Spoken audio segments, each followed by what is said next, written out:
Well, to all that have hung out with us just over the last couple of weeks or so, to all that could be joining us tonight for the first time, we say hello and welcome to this Tuesday night edition of NR Night in America. I'm John Ramos, the voice of NR, saying hello from our studios here in Nashville, Tennessee. The NASCAR Xfinity Series are ready to take to the track for their single car qualifying efforts, where 60 drivers, that's right, 60 drivers will get ready to go toe-to-toe to find out if they can be some of the best, maybe 60 going down to 40 drivers before they start their feature event. Gavin Austin, Sierra Clamper, just some of alike. Riker Byram as well, getting ready to take to the grid to see if they have the opportunity to do so. So, single car qualifying, they have 4 laps to set down a quick time. Out of the 60 drivers that registered within 2 minutes of the session going up, 40 will take the green flag and 20 of them will hit the hay and get ready to head to Las Vegas out west for round number 2. Always exciting, always fun for the ones that are wondering why there was no stream just last Friday. Well, I was in Cordele, Georgia at Cordele Motor Speedway for the Protect Your Melon Buckle Up Speed Fest, a part of all the racing efforts. Originally it was supposed to be ran on Saturday with qualifying on Friday, and then having the open free testing. Actually, I wouldn't say the testing was free. It was testing, though, that Thursday, to then us realizing, wow, a lot of showers coming into the area. Let's just move it all to Friday, and that's exactly how it all went down. So racing was aplenty without a shadow of a doubt, and the rain came quickly in the early hours of Saturday morning. So got the racing in, was a whole lot of fun. 3 races guaranteed tonight. Let's talk about it. Xfinity Talladega, Xfinity Las Vegas, with the NASCAR Xfinity Series hitting the high banks at the Daytona Road Course. And yes, iBanks Indy will be using NASCAR 1, 2, 3, and 4 in that layout. Going to be exciting to see how it all comes together. Race 4, we do get it. If we hit 200 likes, 110%. We have been working on the Florida 500 e-ticket that will be taking the green flag February 7th, with the duels happening on February 4th. Gavin Austin, Sierra Clamper still making lines around the racetrack. Around 30 drivers are guaranteed for the Florida 500 as of this moment.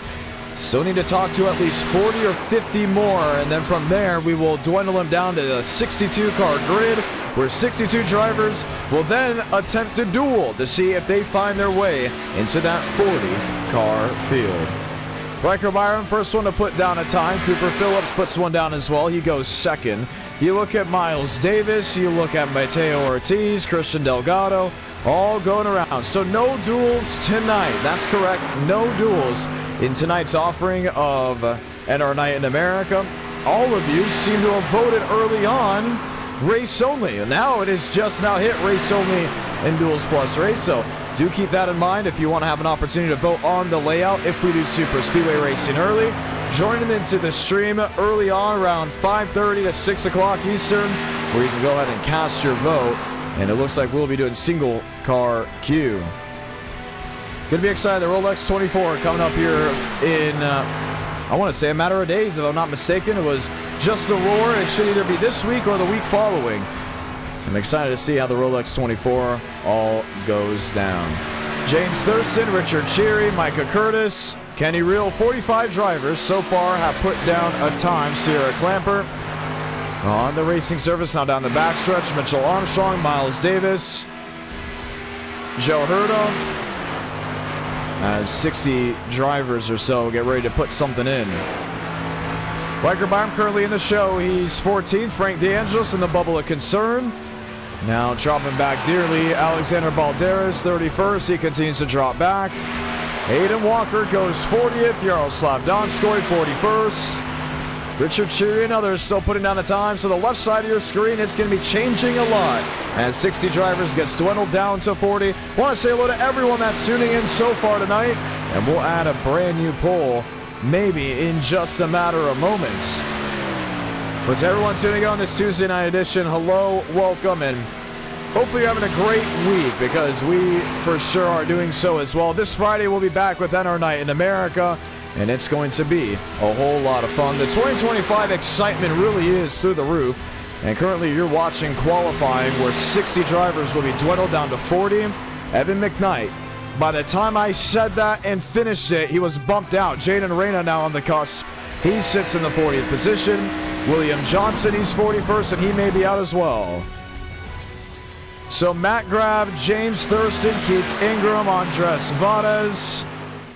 Mitchell Armstrong way out. He's 54th. Wayne Kennedy way out in the ballpark. He's 58th. No time yet out of Will Shack. Matthew Post. Micah Curtis. 56 as of this moment. Can he bump in? He doesn't. And Kenny Reel will be leading us to green. Reel, Kenyon, Mosteller, and Spencer Burns being the top four. As we get ready to line up and roll out, William Schmidt, Nathan McLaughlin, and others. 40 drivers taking the green flag. Keith Ingram, James Thurston bumped out as well. So Varez, Murphy, Buys, all making their way into the show. And that's what's great about single car qualifying. You never know who's truly going to make it, right? You got names that you expect to make it. You got names that you think have a legit shot at making it.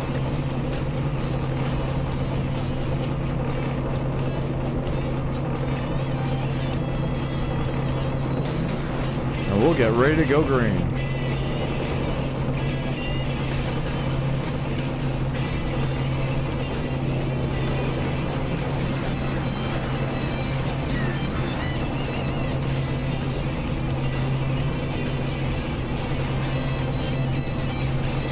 Gavin Austin, Sean Rowe, Everett Couch. Couch back in the 10th position. Asher Hansen, Aiden Walker.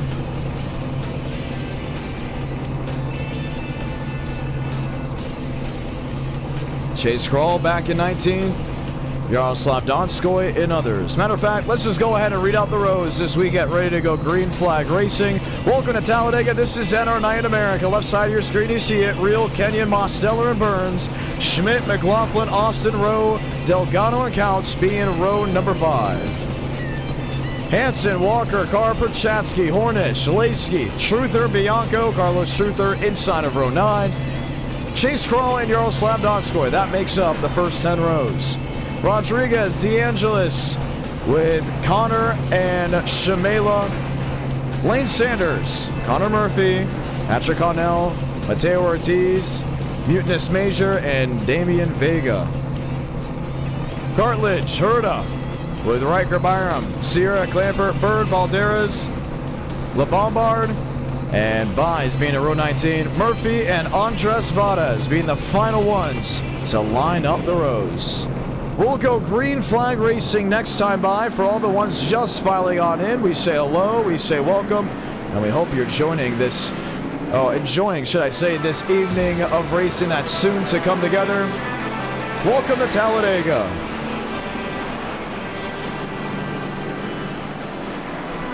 Let's get a word with the driver before we go green. Yaroslav Donskoy, John Ramos, how are you? How's it going? I made it into the race here. Did you say you did not make the race? I did make the race, but I'm really surprised that I did. Oh, that's your surprise you did. Well, you're one of the more unique drivers in NR Night in America, racing in Russia, but currently having a blast rolling around with us. How tough is it to race on the stock car scene from your perspective?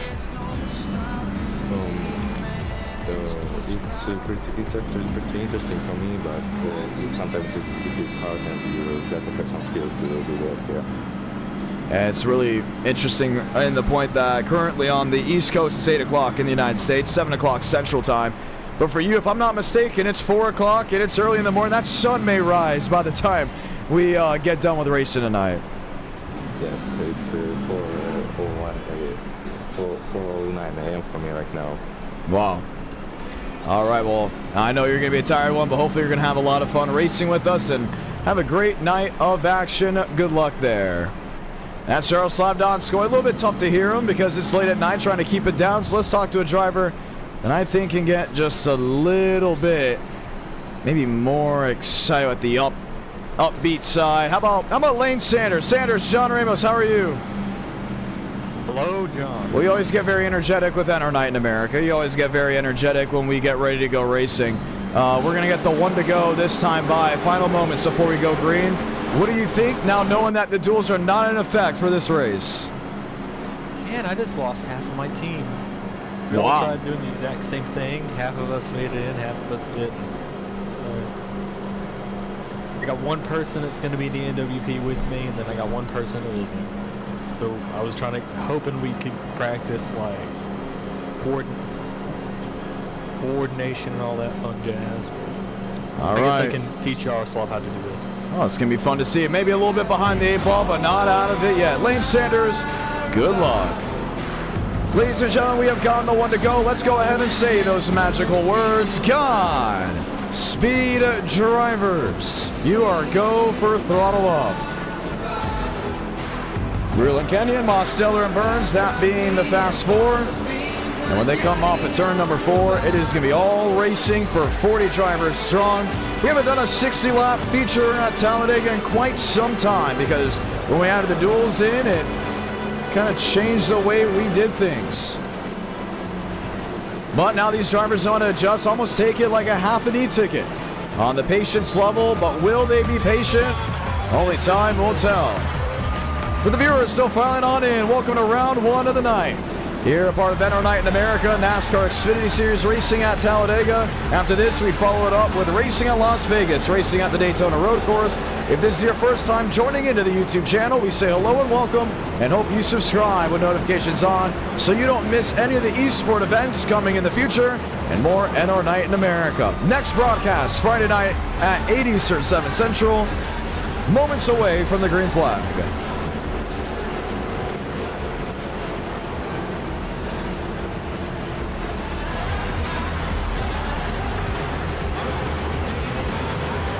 Pace truck will make the hard left on the pit road, and this is where the time is right. We're racing into the sunset here at Talladega.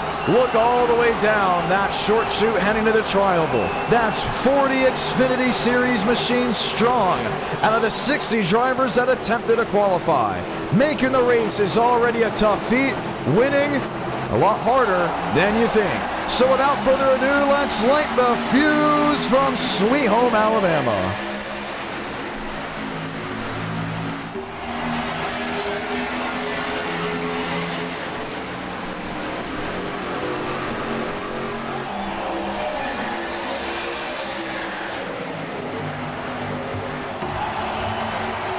Just one, maybe two machines breaking out of line. You saw Aiden Walker peek to the outside as he got on the Alabama gang super stretch. Maybe help as well. Nathan McLaughlin with the peak. Sean Rowe is there now leading the herd in that third lane. 3 wide. It didn't take long just when you thought maybe they would single file or play the 2x2 train. People were asking, why Xfinity night, right? Why are we doing this when we have an e-ticket coming up? You know, don't you want to do the next gens? The trucks are always a lot of fun. Well, the drivers love the NASCAR Xfinity Series. They're always an excitement level that is way higher for them than other car track combos or just other cars in general. And for that, we said, you know what? We haven't done the 2025 Xfinity Series title yet. We haven't done Xfinity 9 in quite some time. Let's have it go on now. As you just saw Josh Kenyon a little loose right to the center of 1 and 2. Just half a lap ago, Kenny Reel led lap 1, but company is swarming on all ends. Walker, top side, that's with Sean Rowe. Spencer Burns kind of just cluttered, looking and hoping to not make a mistake. Ever counts, Asher Hansen. You're looking at 40 drivers from nose to tail, separated by 2.5. Yes, indeed, maybe even less. 2 in less than a half seconds. Real leads that one. And should we say actually 39, because Frank DeAngelis is the first one to jump into the barrier and drop back. 13 seconds off the pace. He went for the pit start. Jackson Carr up to 11th. Yaroslav Donskoy back there in 15th.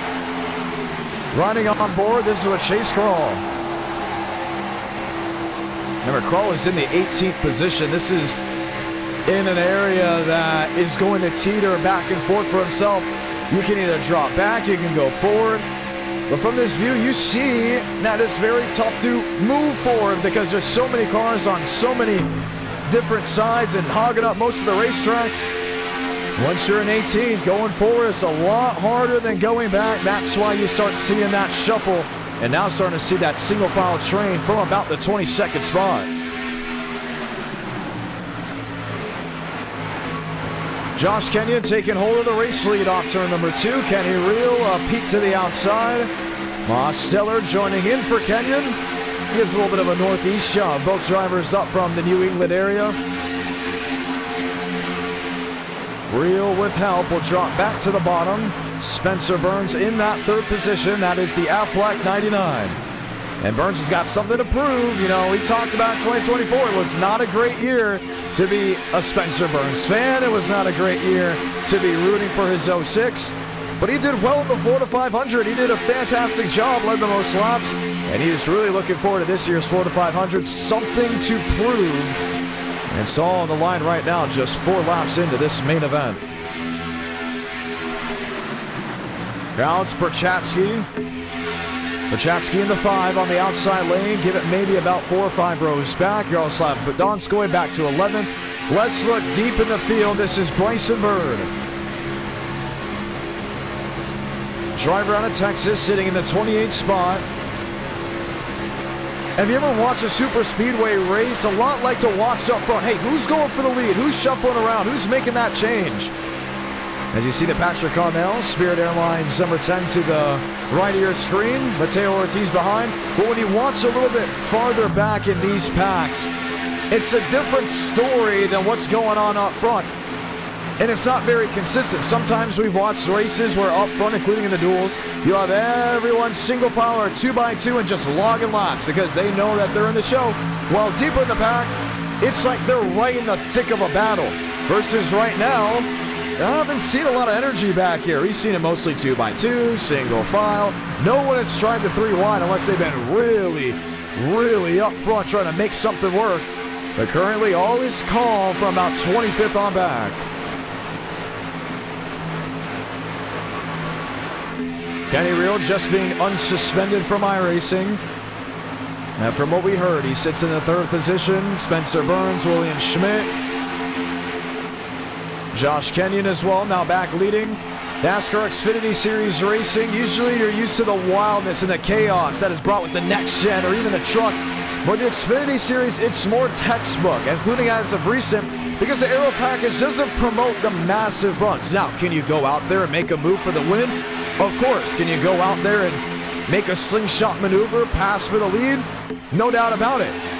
But at the same time, if the next gen, it's a lot easier to make those runs because the spoiler is taller. There's a lot more drag, and the draft is so much greater than these smaller size spoilers that are on the NASCAR Xfinity Series stock car. So 2x2, 3x3, maybe scarce yellows will commence.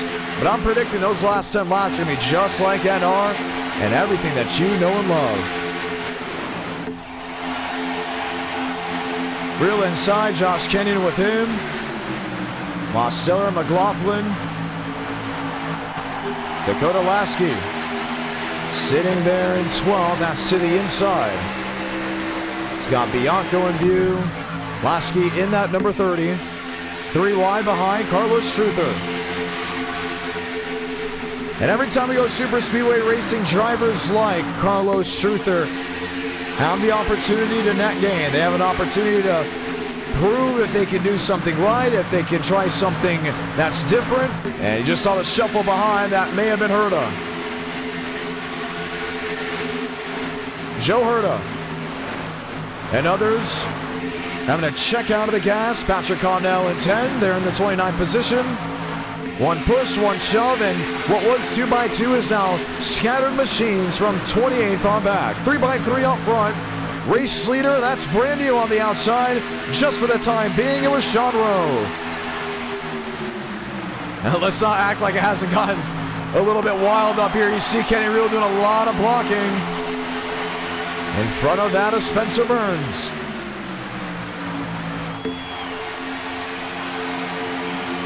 Sean Rowe, Aiden Walker, McLaughlin in 57, Jackson Carr in 25.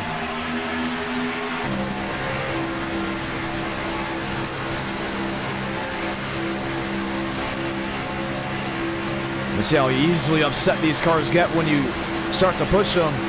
Versus the next gen where slam drafting is all we talk about. Race in, race out, week in, week out. With how consistent this race has been, at least in the early portions, realistically, we won't get anywhere near sunset if it stays in this line. Now, we've had caution-free races at Talladega. We've had caution-free races at Daytona. It's uncommon, including if you look at how the last couple of streams have gone.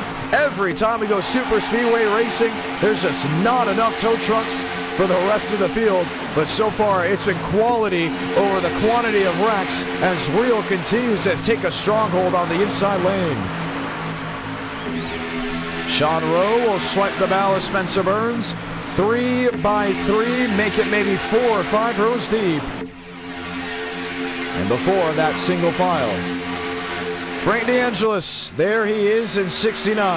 Well off the pace, 41 seconds back. This is a driver currently last of the big pack. Eric Lombard and Connor Murphy there as well.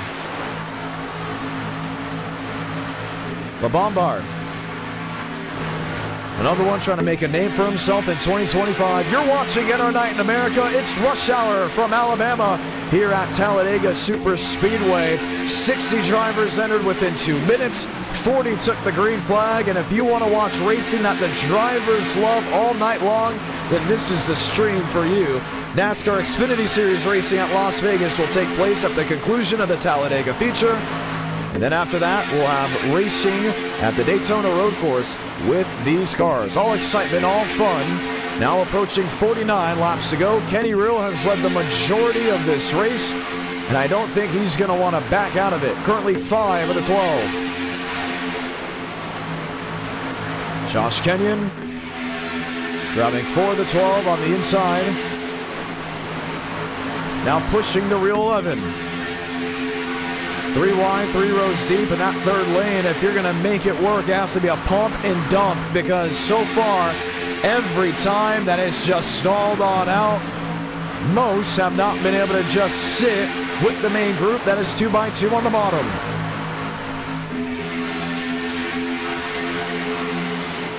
Balderas, 3 wide middle. Another one still looking to see if he can make the 4 to 500. Currently in the 14th position. He's been trained by Terrell Baker, 2-time IDK champion. We'll see if he has what it takes to one day make that show. And just look at this back. Sun setting, track glowing in turn 1. And you know that beautiful orange sky will come together maybe around 10, 5 laps to go. But up front, it's 3 by 3.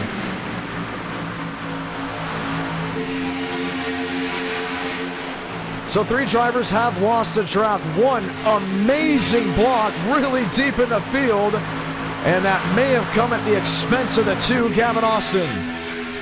That is a late block at that. Let's go ahead and watch back on it. Watch from the drone camera, the 2 machine quickly in front of Patrick Connell. Now that Connell saw it coming, got all comfortable. And Gavin Austin trying to keep others on their toes, even though it is well outside that top 25. So let's give you an update here on the pack.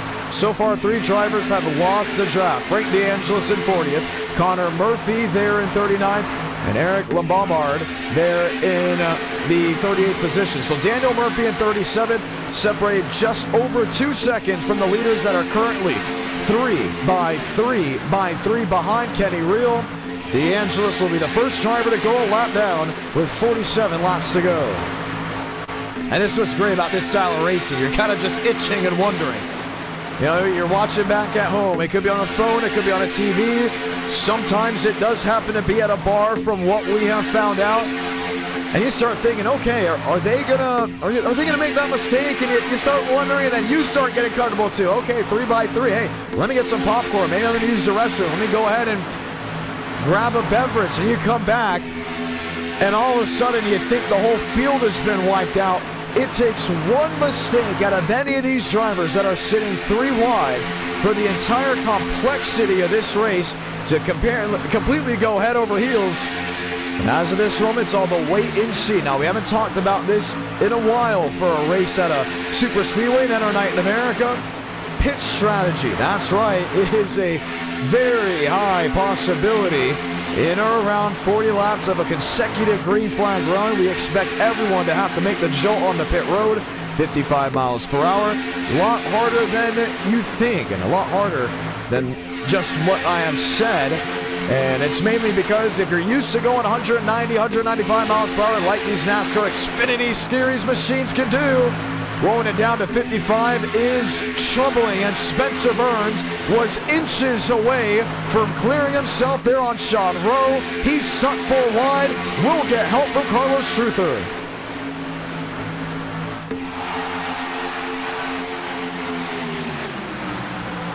Two by two within the top 10.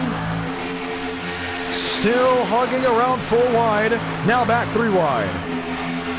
Walker had a bail out of the throttle. Jackson Carr had a bail out of the throttle. Spencer Burns and Truther now lead lane 3. But oh boy, for Sean Rowe, it was a wait and see moment. 44 to go. For the ones just joining on in, hello and welcome. 200 likes on this broadcast will get us race 4 tonight. And it's going to be a lot of fun to see who wins race 2, because if we see 200 likes before the conclusion of race number 2, the winner of that race will help vote with you, the viewers, on where we go. Trouble spin deeper in the field. Jerry Rodriguez and Dakota Lasky got collected. The entire field was able to avoid, and it's going to separate drivers in the back half of the 30s. It will not bring the caution out, but we will take a look at it. Lasky on the bottom. And quickly got help from that of the 40. Single car spin, nobody making contact. And because of that, a caution will not wave. We stay green.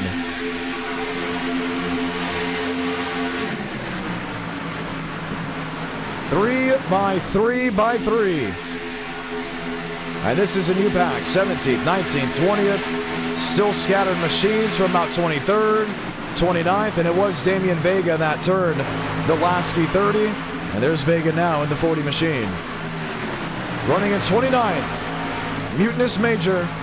Zachariah Cartledge. Chase Crawl. They will have to form in isolated groups to see if they have the pace to catch up with the main ones up front. Chevy, Toyota. The 2 manufacturers leading all 3 lanes. Kenny Real in the middle. Josh Kenyon on the bottom. And no one else than Spencer E. Burns on the outside.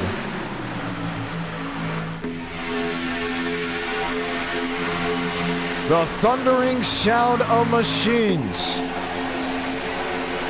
Always fun to hear, always fun to watch. Christian Delgado up to 8th. Everett Counts up to 9th. Just 28 minutes into this stream, already 42 laps to go. Now, we did 60 laps instead of the usual 40 because we do not have duels. The duels usually make up the extra 10 laps, where we then shorten down the feature. But due to everyone before the stream starting voting for there not to be duels, 60 laps is the main feature event, and we've seen a completely different shift of racing. So the question goes to you all. Do we see a yellow? And you got to think about it. The odds are in favor of seeing a caution. But we have gone caution-free before at the NASCAR Xfinity Series. We've gone caution-free before at Talladega. This pack, this group is running with a consistency unseen in a while that you'd usually only see in an e-ticket event. So why the change? Why the difference? I think it's just because they came here to log laps, have fun, and be consistent. Truther has worked his way from the back to the front. Truther sits in 7th. Has yet to lead a lap today.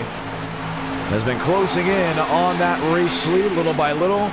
Starting the 17th position, already dropped back to 40, or should I say 34th? Now currently running in 8th, highest was 6th.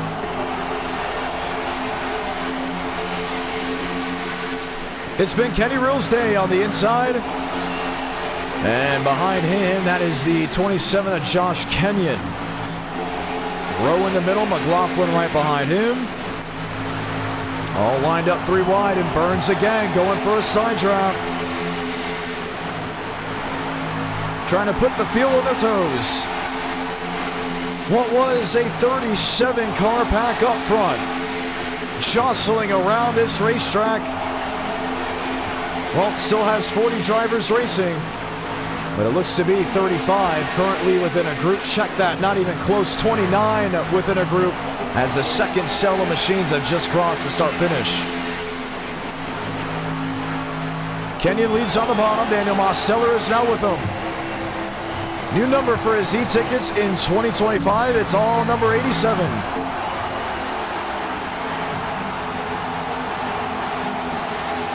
Gavin Austin in the flow too.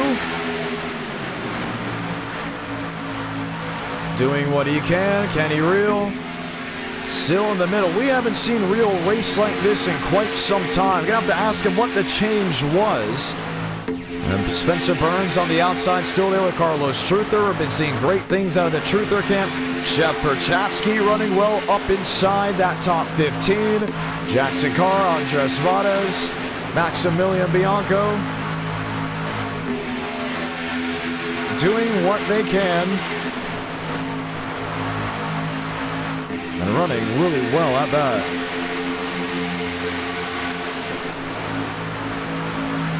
Lap machine to the inside. Eric LeBombard.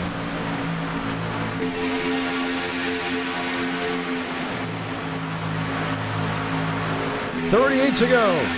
And this race is just flown on by. That's one of the coolest things about racing just the feature, including this early in the night. When you get the right group of guys, you filter out the ones in single car qualifying. You will see action like this. But it adds to the intensity a little bit. Okay, what's going on? Is this going to be the case for the rest of the night? I asked you guys, will we see a yellow? 84% said yes. And oh boy, it's out of feed.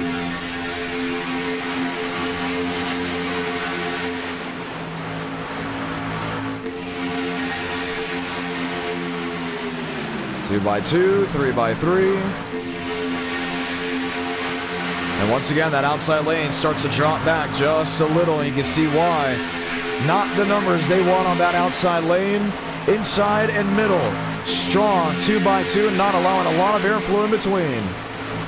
And you gotta start questioning, when are we gonna start seeing those runs to pit road? Now we've already passed the 20 lap mark. Once you get to 30 laps is really when you want to start paying attention to it. In or around 35 laps into a green flag run, you may start seeing some scattered cars work in, but by lap 40, everyone, and I mean everyone, will be on pit road.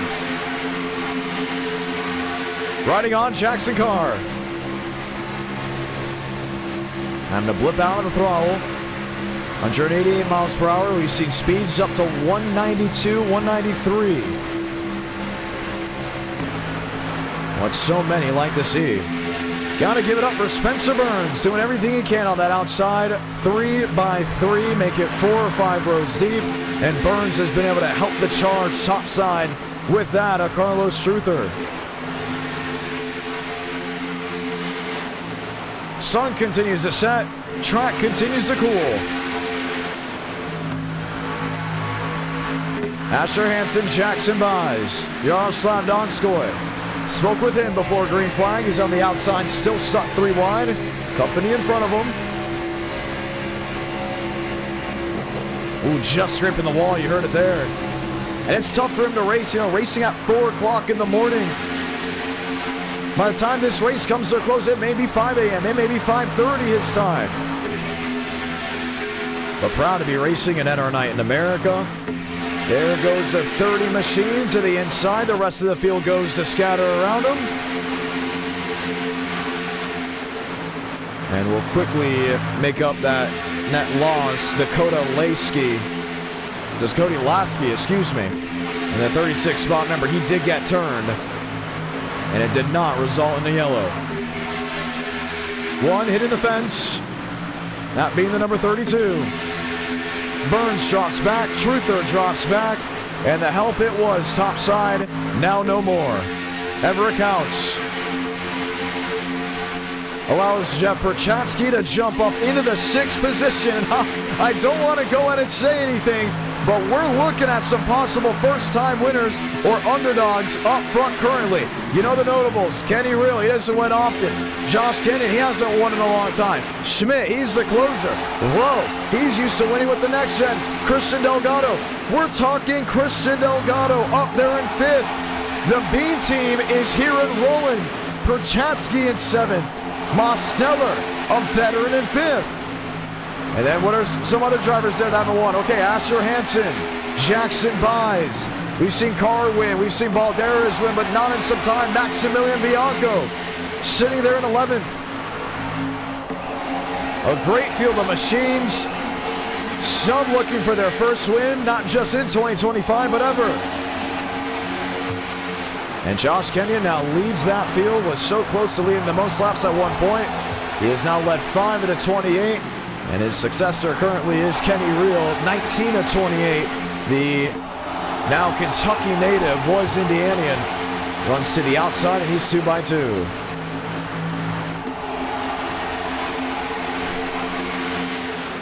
Real will get him.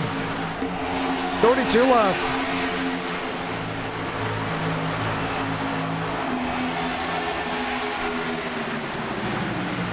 Burns in the middle, he's 14th.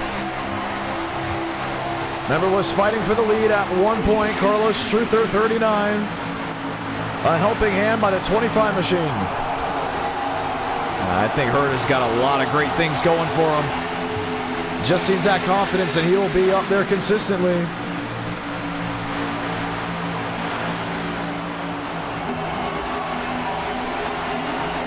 Three by three.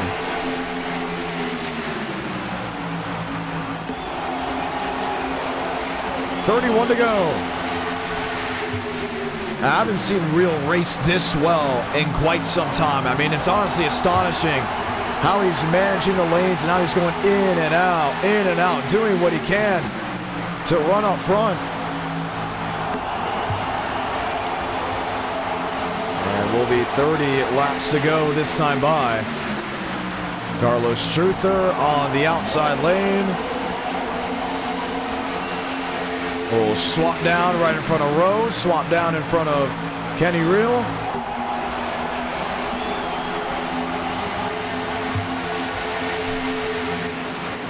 Riker Byram up to the 13th position to the outside.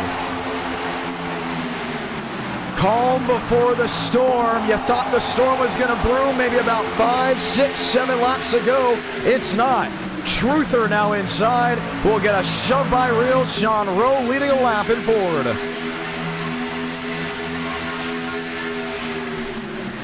Joe Herta, newcomer to NR in America, has yet to win a race. And knowing it's very, very possible now. Ladies and gentlemen, we're going to say it this time, welcome to halfway. Talladega. Always putting on a great show, and these drivers doing everything they can to give you the best. You see some lap machines up ahead. Now, the only worry we have seen so far during this race with the front runners is when lap cars come together. Now, at Talladega, you can realistically run 4 wide. When you get to 5 wide, that's when you want to hold your breath. 3 wide, very much possible with the space out here. So, in theory, if the lap cars don't get down on the apron, you should see 4 wide without a problem. That question's going to be interesting if someone gets bold here soon, because there's about 5 or 6 machines out in front of this field.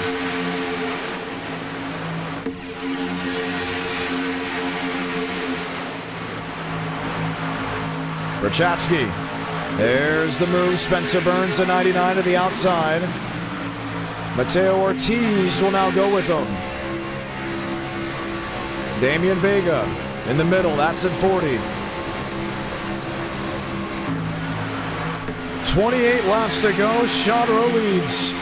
Mosteller moved to the bottom, gets blocked off. Rowe crossed the bow, locked the door, and he still holds on in his Ford.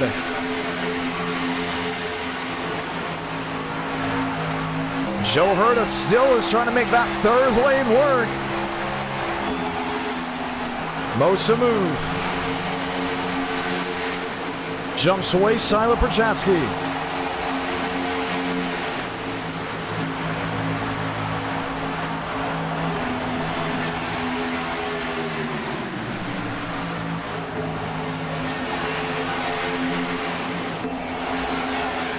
.27 to go.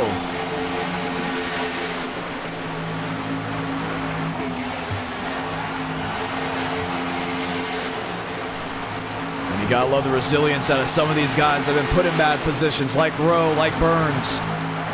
Tough scenarios, not able to make it work. You're watching so far a caution-free race at Talladega. We talked about it. Caution-free races in NR Night in America are like a no-hitter in baseball. It's rare. It's uncommon. But when it happens, you seem to just enjoy it. Will we see will we see the pack blow apart?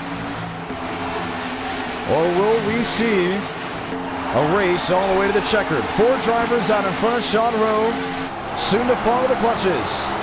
Currently multiple laps down, Connor Murphy. 1 lap down, Frank DeAngelis, Justin Connor, Eric Lombard with Dakota Lasky and Daniel Murphy. Now Murphy will go a lap down. You'll see to the inside.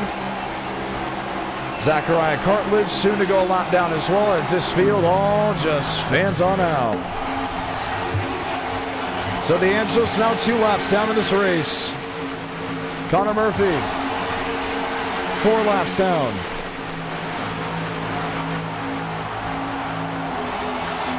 It's the perfect opportunity for Truther to work with Mosteller. And he does so greatly. Those drivers that were isolated will now join into the main group, while everyone else thunders out front. Carlos Truther is tonight the night he finds victory lane. Or what about the driver out west, Jeff Perchatsky, the UCLA alumni?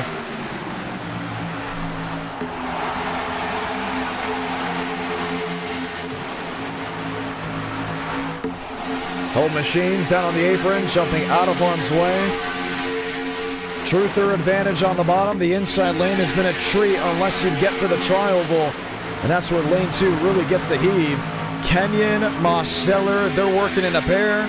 Rowe and Truther, they're a pair on the inside with Reel and Schmidt just being the helping hand. Perchatsky has Balderas, and we haven't seen Balderas be a good good pusher as of late.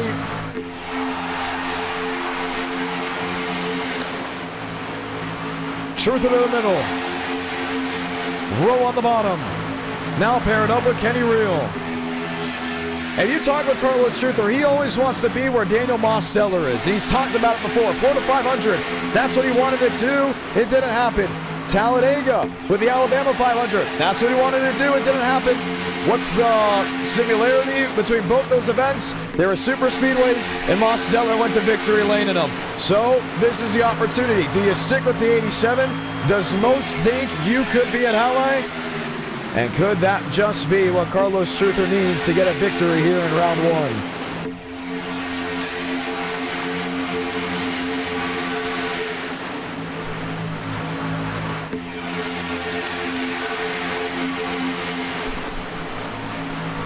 Still 3 wide.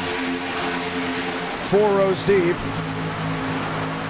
You see some trying to get up there. Ever accounts. Jeff Perchatsky, a blink by Truther, maybe once, maybe twice.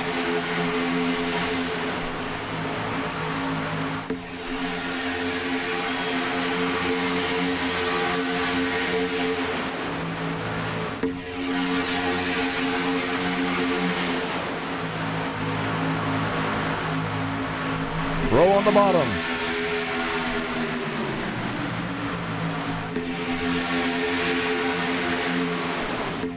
Oh, Truther gets tagged by Berchatsky and dives into the grass. Multiple machines involved. Deeper in the field, Christian Delgado. Joe Herta, the big one, strikes with 23 laps to go.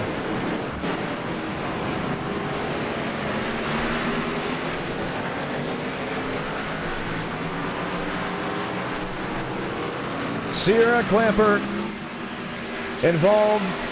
Marty Shimela. You wondered when it was going to happen. And bring out the scorecards because it's a heap of machines. Lane Sanders, Gavin Austin. Look at the damage on the Flow Chevrolet. Jackson Carr. And it all just happened out of nowhere.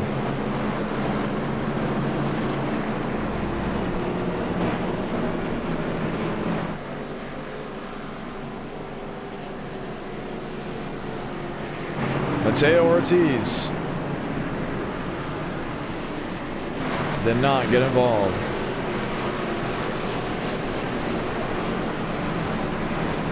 Oh. Should I say I'm mistaken? Missing a nose.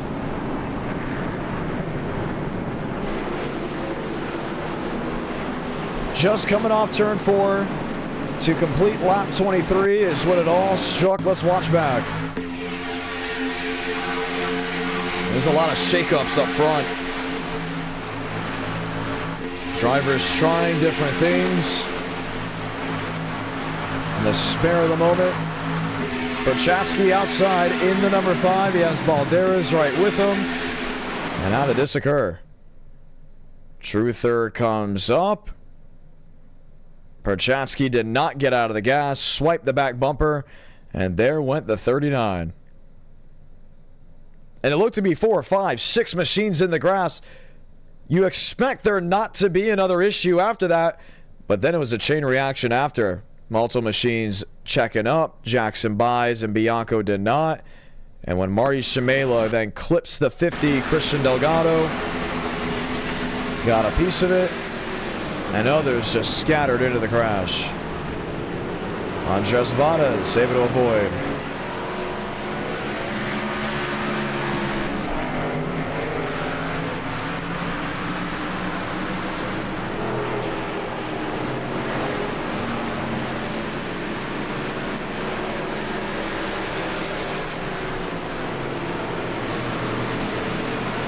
So a wild incident taking place. Let's watch back on the nose of Mateo Ortiz.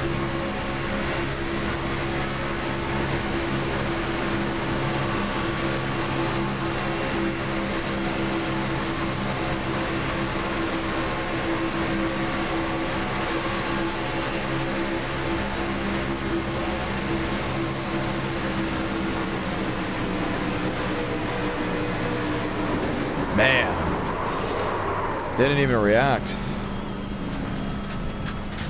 And that's what happens when it all goes down very quickly. Caution is out, 21 laps to go here at Talladega. Kenny Reel now in the second position. Jeff Berchatsky, the race leader. And I believe L1 will be handed out to Jeff Berchatsky for the incident, so he'll drop to the tail. Kenny Reel will be the race leader. Let's talk with some drivers just when it all kind of went down. Spencer Burns, John Ramos, how are you? Doing great, John. How are you? You had a couple close calls in this race, but hey, staying up front it was. You're currently the 5th spot. Yeah, being aggressive. I mean, you kind of have to be aggressive since you can't really make a move with this package. It's kind of gridlocked. Unless if you get like a little freedom, a little bit of a move, a big run from maybe the 3rd lane. I think we only had the 3rd lane clear once there when I was pushing. Otherwise, you can't really do much. So that's why Kenny Reel, for example, was able to just sit up there in 1st, 2nd, dominate the race. But hopefully now we're in 4th, we can do the same thing. All right, going to be a lot of fun to see. Caution waving, you saw the incident happen, but then it really sparked behind you. You were kind of just in the right place at the right time. Yeah, I just saw some smoke in front of me, saw cars go into the grass. I was hoping nobody hooked right. I saw the car behind me got hooked right. Rest in peace him. Sorry, whoever that was. But I was happy to get through it clean. The guy in front of me got wiped out too, so I was actually pretty lucky. All right. Well, is this victory for Spencer Burns ahead of an e-ticket? At a super speedway, you know, I'm the super speedway king, so I think so. I think this is where we get. I think this is where we get number 5 on the board. All right. The Penn State native. Can I say that? Should I say that? Or can I say alumni yet? I would say that, yeah. Okay, Penn State alumni getting ready to hang out. You're restarting in the 4th position. Lights off. Good luck. Thanks, big bro. That's Spencer Burns. 20 to go currently within this race. An update on who is out. Currently nobody. Jackson By still on pit row with Gavin Austin. Mosteller in as well. Remember, he was a part of the incident. Joe Herda. All 40 drivers still in the session from the 60 that attempted to qualify for this race. We're not done yet. Scary incident for some of the main group. An opportunity for others to find victory lane. Vreeland, Balderas, Burns and Ornish. 19 laps to go from Talladega.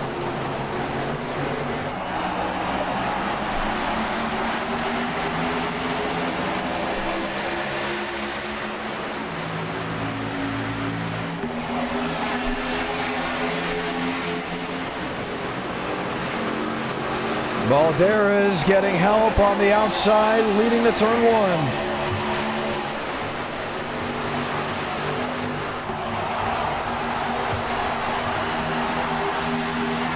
Hornish inside, shoving Kenny Reno. Chad Hornish is related to that of Sam Hornish, one of his cousins. Sam Hornish, former NASCAR Cup Series driver, former NASCAR Xfinity Series driver, former Indy 500 champion. Balderas, what a save on the outside lane after getting moved by Spencer Burns.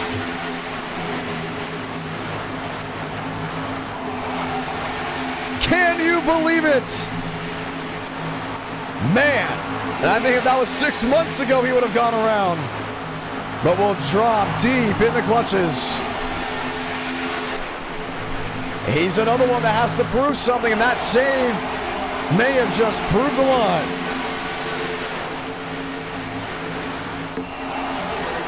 Burns leads, shoved by Kenyon, as Mosteller will go one down.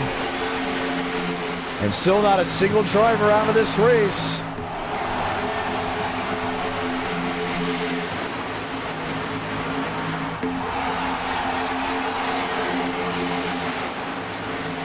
Burns on the bottom, Kenyon on the outside. Counts real 2x2.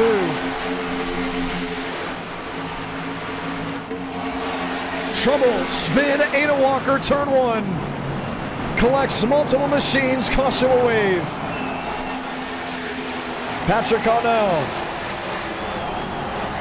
got a hefty piece of it. You see the 82 as well. Mutinous Major. And for the second time in this race, we have yellow. Frank DeAngelis not too pleased with Justin Connor.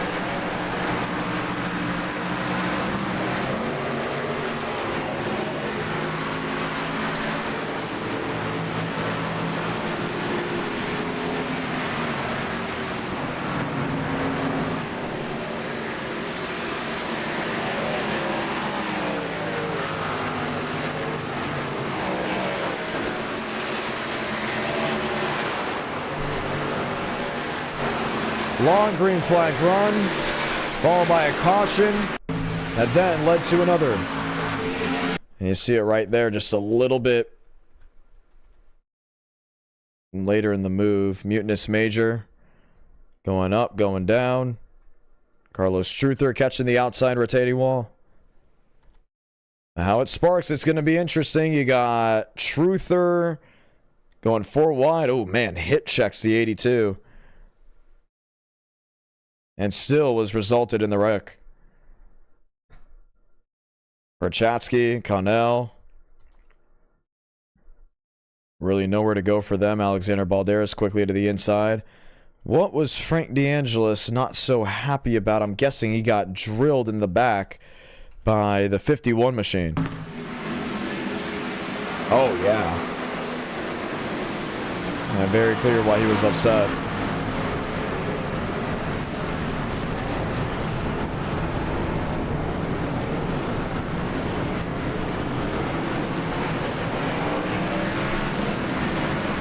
And there's the replay of the scuffle.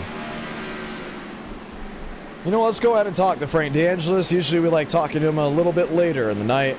Let's see what he's got to say. DeAngelis, John Ramos, got a copy. Yeah. Is it killed? Minute and 4. Okay, well, Justin Connor ran right in the back end of you. Is this the first time that's happened?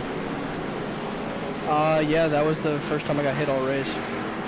It's been an interesting race, very calm, and you were the first one to go lap down. Matter of fact, you're the first one to get away from the trap. Did you expect it to be a little more wild? What was the question? Lane was... Did you expect it to be a little bit more wild? You were one of the first drivers to drop to the back. Matter of fact, you were the first driver to go. I pit started. Yeah. And I think Frank DeAngelis got a... Sorry, internet. I pit started. I had to go to the bathroom. Didn't really expect it to go green that long. Package is bad. Highlight of the race was playing I Spy for 15 laps. And then Perchaski wadded him up, and now it's going to be a demo derby for 15 more laps. Okay, well, how about this? Let's make the highlight of your race a little bit better. You should play me in archery while you sit on pit road. Come on. 8-ball pool. 8-ball pool. No, it's going to take too long. We're trying to get it done before. We're trying to get it done before the restart. You seem to be down in the dumps about the whole situation, so you should play me in archery. Pool games in like under 3 turns. Hey, we're not doing that. We're getting the one to go here. Come on, this takes 2 seconds. Well, this is hard to do when I'm steering, so. You're steering, so you're back on the track. Okay, well, I'm commentating. Okay, you're sitting and doing nothing. And you're sitting and turning a wheel. Yeah. With one hand, because you always text while you drive anyways. Oh, On the sim, by the way. Yeah, not in real life, that's bad. I was on TikTok that whole run. You got an 8 the first one, you got a 9 the second one, and then you got a 9 the other one. Okay. Yeah, you're gonna win because you're gonna get all 9s or 10s. Oh, I already got a 10 on the first one. You're sitting too. I got a 10 the first one. I got a 10 the second one. I got a 10 the third one. Richie texted me his thoughts on archery. What did he say? I can't say. Oh my goodness. We got I told you, 8-ball pools were 10. Well, I did get 3 10s. You can tell Richie that I don't miss. My aim is perfect. Not in real life. It is in real life. I like that too. I went to a Walmart once and they had like the little bow and arrow. The little suction cup thing? Yeah, I was really curious. So I set up a target and bing. Dude, that wreck took out a lot of people. I'm 22nd. Well, I mean, there's still 40 drivers left on the track. I mean, yeah, multiple still on pit road. 32nd on back is still on pit road. Do you think you're going to win this race for Rich? I think my dummy yeah moment of the race is over from the ARCA break, so maybe. All right, going to be fun to see what you can do. Lights off. Good luck. Thank you. Lining up 2 by 2 as they work their way down the backstretch. The 1 to go has been given out. We'll restart with 13 laps to go in this race. You're watching the final moments here at Talladega. Round 1 of 3, that's guaranteed tonight, a part of NR Night in America.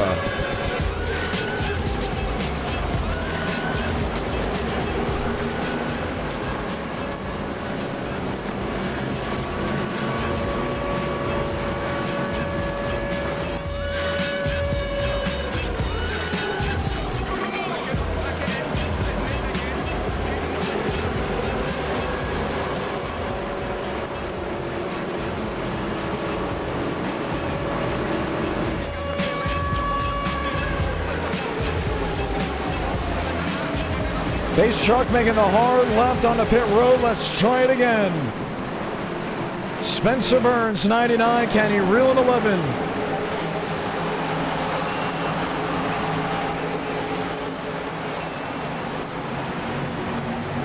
"13 laps to go from Talladega."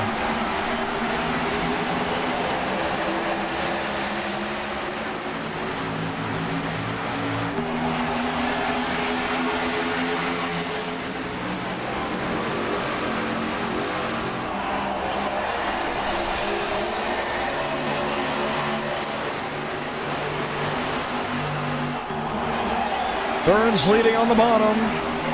Still help with Kenyon. Chad Hornish a heave to Kenny Reel as the shuffling middle of the pack.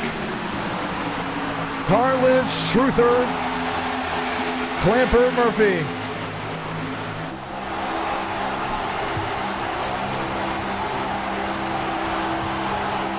Balderas on the bottom.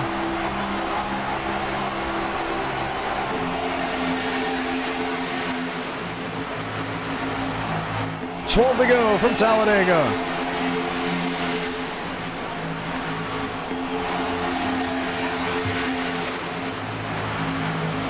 Still see that third lane trying to get going. Zachariah Cartledge. Help from that of Carlos Truther. Schmidt joining the fray.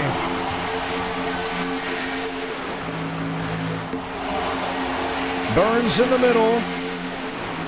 And Kenny Reel is just sealed in the back half of the 99.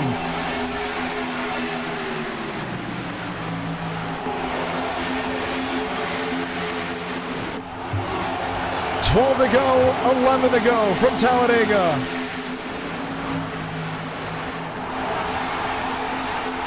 Hornish jumping to the outside to join in with William Schmidt. Can he get the race lead? Middle lane in a miscue. Bird in 22. Hornish on the outside. A Toyota pair. Him and Schmidt trying to work together as Burns leads inside strong.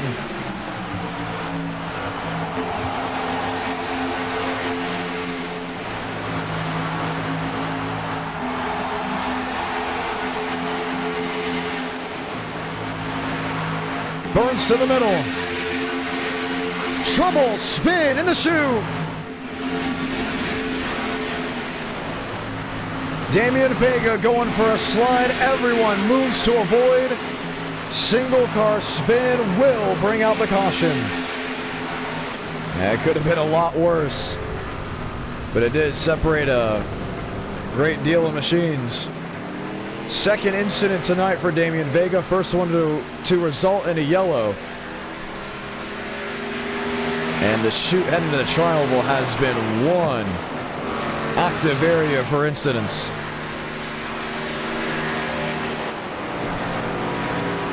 Couple drivers officially out of the race. Lababard, Lasky, and Mutinous Major. Everyone else still giving it a shot.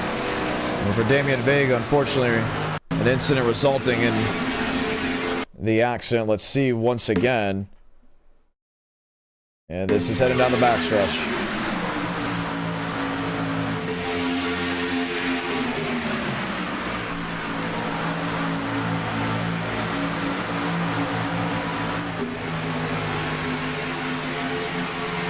And the blink once, twice, and then Truther gets into him.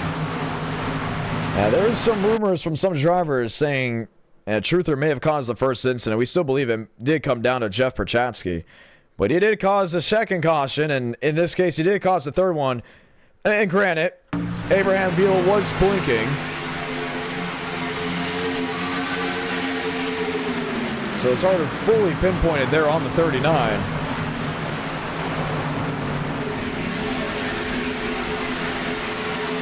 But pinballing went the 40 machine, and under the yellow we are.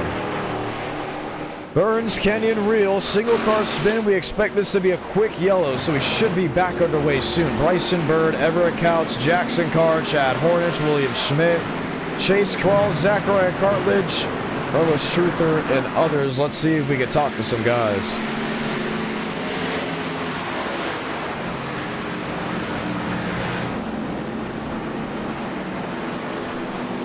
Everett Couch, John Ramos, you got a copy? I got a copy. All right, man. Hey, listen, we haven't talked to you ever in an interview, but this is a big opportunity to win a race, big opportunity to make an e-ticket. How you feeling? I'm feeling great, man. I unfortunately got into Josh on the restart there. He's my teammate, but I'm feeling really confident here. Just hopefully going to have to make something work here, make something work so I can get into this e-ticket, and just going to hope for the best. All right, going to be a lot of fun to see how this all works out. The opportunity by far is here. You're going to get the one to go. Who are some buddies? Who are some enemies? What are you thinking just before we go green? Well, luckily I got a teammate in Josh up here with me. Still getting familiar with a lot of these names around here. You know, I normally do mostly like asphalt media stuff, but kind of dipping my toe in this, so not too many guys that, you know, I've worked with very much, but luckily got a teammate up here, so hopefully going to have some help later in this. All right, going to be a blast. 8 to go. We'll come to 7. Good luck. Thank you.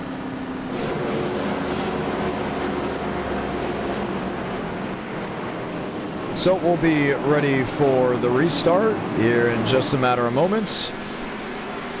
Kenyon, Bianco, Burns, and Real being the top 4.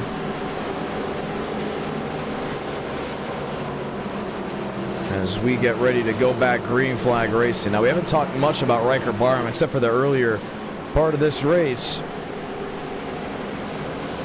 Not seeing much out of the Byron machine now. Looking at some others, maybe Jackson Carr. Another one we didn't get to speak too much about. But with the lights off, the sun setting, 3 and 4 being shaded, the race to the finish just moments away.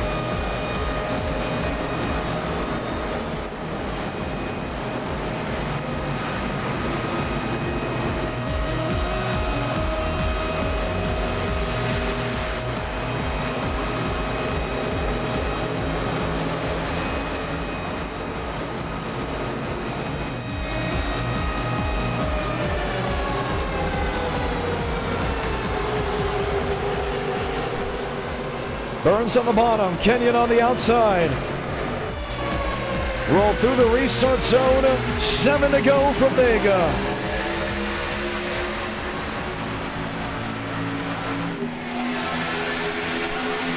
Three wide, didn't take long, counts to the outside.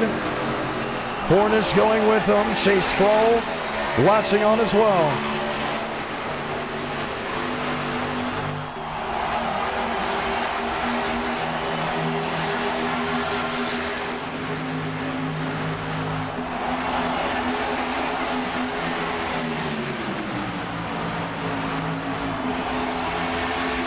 And they're still jammed up 3 wide. Looking for a move, in and out. Reel to the wayside. Bianco right with him.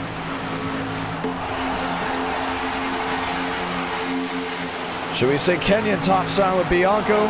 6 to go.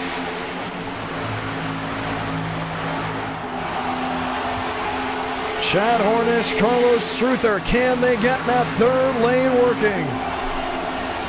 Burns up top the block.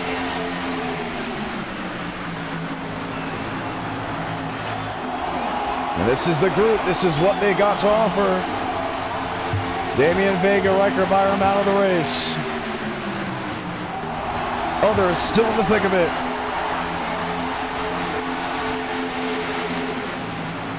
Not too many cautions up in this moment, but it did tally up with incidents. 60 attempted to take the green flag in this race. 40 were able to do so.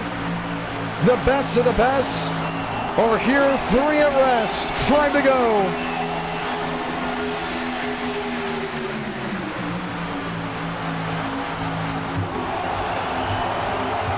Oh, Bianco, contact. Now with cartilage.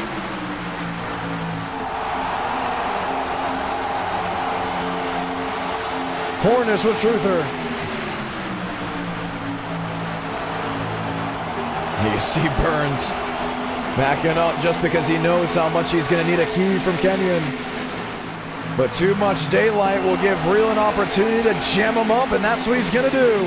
Blocks middle. Burns a punch to the back of the Chevrolet. 4 to go from Talladega.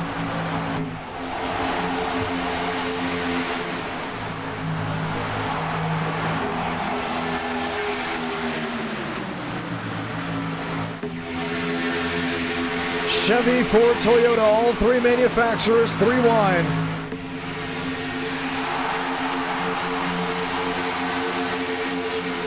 Burns to the bottom, Real to cover. Trying to double block him. Now you can get away with one, you usually can't get away with a second. And the 99 just barely hangs on the right rear quarter panel. 4 to go, bring it to 3 to go. Josh Kenyon, lane in the middle. The helping hand to lead that lap, and everyone knows if you're going to win this race, you need a buddy, and if you're in that second lane, it's really going to work out. Spinning deep in the field. Never mind, away from the main group. Kenyon, turn, saves it. Do they wreck behind? Yes, they do. Jackson Carr gets a piece of it. Daniel Mosteller as well. And we'll head to overtime from Talladega.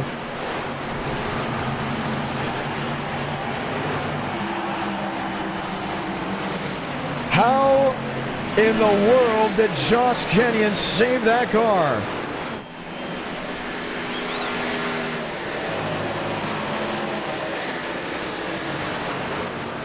Over 300 watching. Once again, race fans, 200 likes. We will see round 4. You, the viewers, get to vote on it. And wow, did they get together quickly.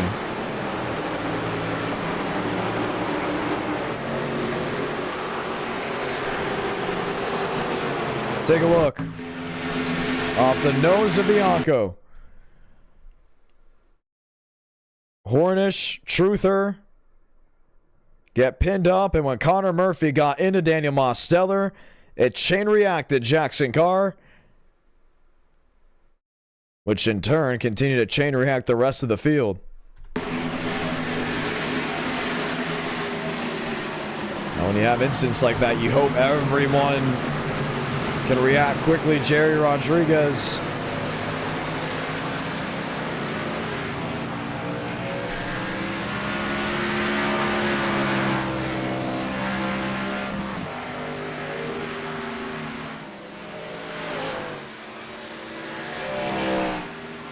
Watch again, this time from Rodriguez's view, sitting right in the middle.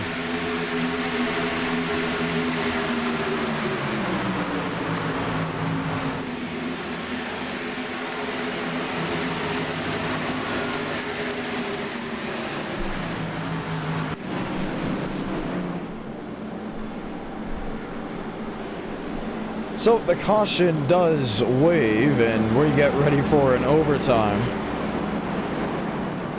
As everyone gets ready to go back green flag racing at some point in time. Chevy, Ford, Toyota top 3. Josh Kenyon, after that whole escapade, 4th.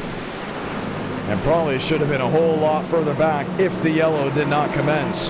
Here's Aiden Walker, 93, he's 30th. Here's Jackson Byes in the 30th position. Mateo Ortiz, you're looking at 30 drivers with a realistic shot at winning this race just because they're on the lead lap. And I say realistic because we've seen it before.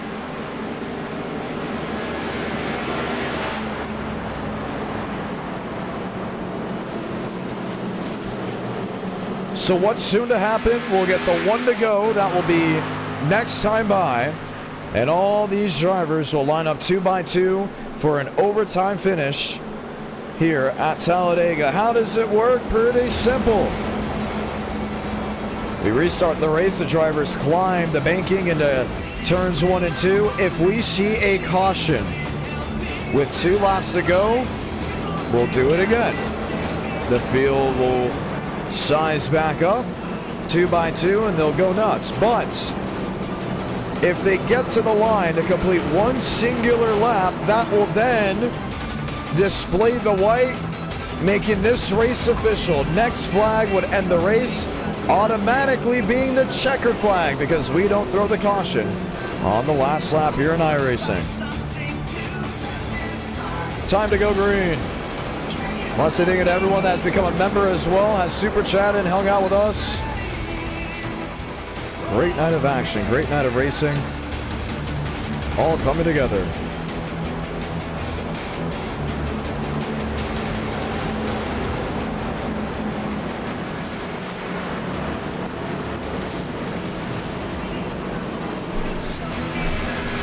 Lights off this time by, 1 to go in pacing. Before we get ready to go, green flag action once again. Ford Chevy lining up 2 by 2, Chevy on Chevy right behind.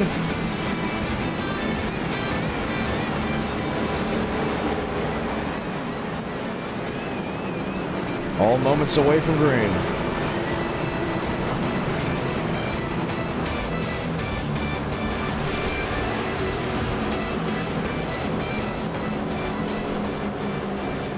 Kenny Real, Spencer Burns, William Schmidt, and Josh Kenyon.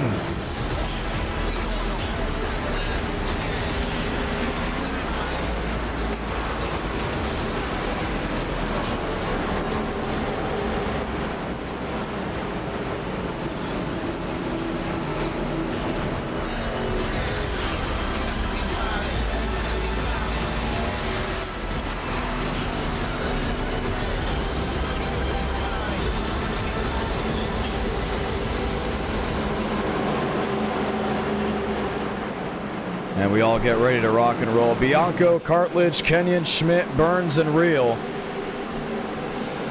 have it lined up 2 by 2 as the green flag gets ready to be displayed.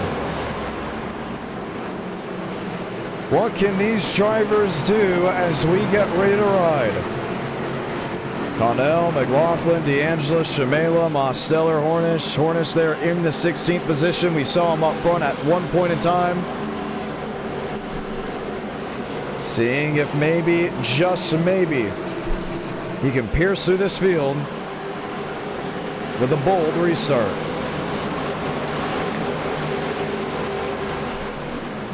Two by 2, pace truck makes a hard left on the pit road. Burns on the outside, Reel on the bottom.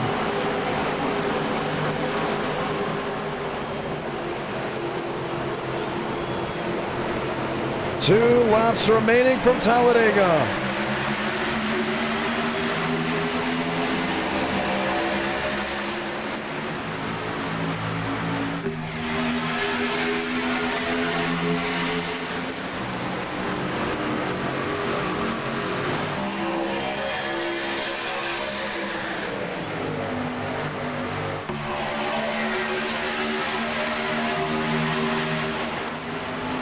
Third lane already moving.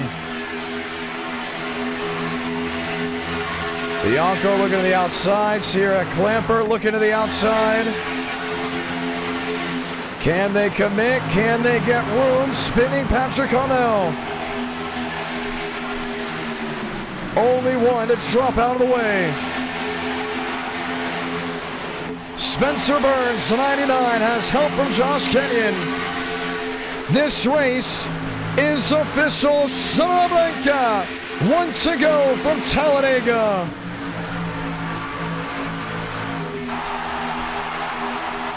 Who makes the bold move? Real inside, shoved by William Schmidt. Cartledge behind him. Bianco, Balderas. Late reaction, they're stuck in the middle. Can Kenyon help Burns? Can Schmidt help Reel? Last drive to 3 and 4. Kenyon the key, Bianco to the outside. pushing, shoving to the checkered flag. Spencer Burns, victorious from Talladega.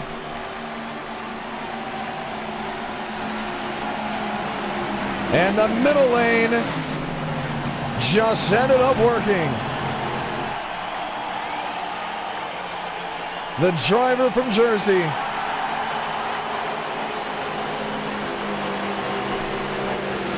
We'll go to victory lane in a thriller. You enjoyed that racing? Feel free to drop a like, subscribe if you haven't already, because that is how it rolls. And our night in America, fueling victories all year long, and Spencer Burns is going to do just that as he works his way down and around turns 3 and 4. Exciting race, an exciting finish. Left side of your screen, the unofficial results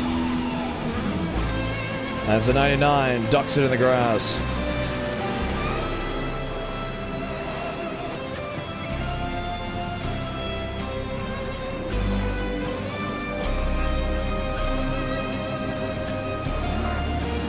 "14 of the 64 laps all became his."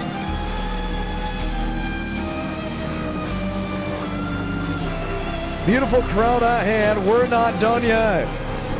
Round number 2 at Las Vegas. All these great drivers will be heading out west under the lights as we'll get ready to thunder.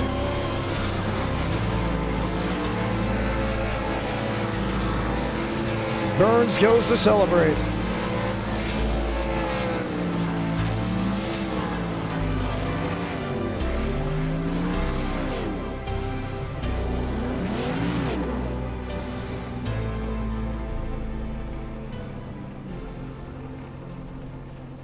And he will park it just at the start-finish line. Let's go ahead and talk with Burns as he has won his first race in 2025. Spencer Burns, John Ramos, congratulations. On, I told you, bro. I told you we had a victory lead.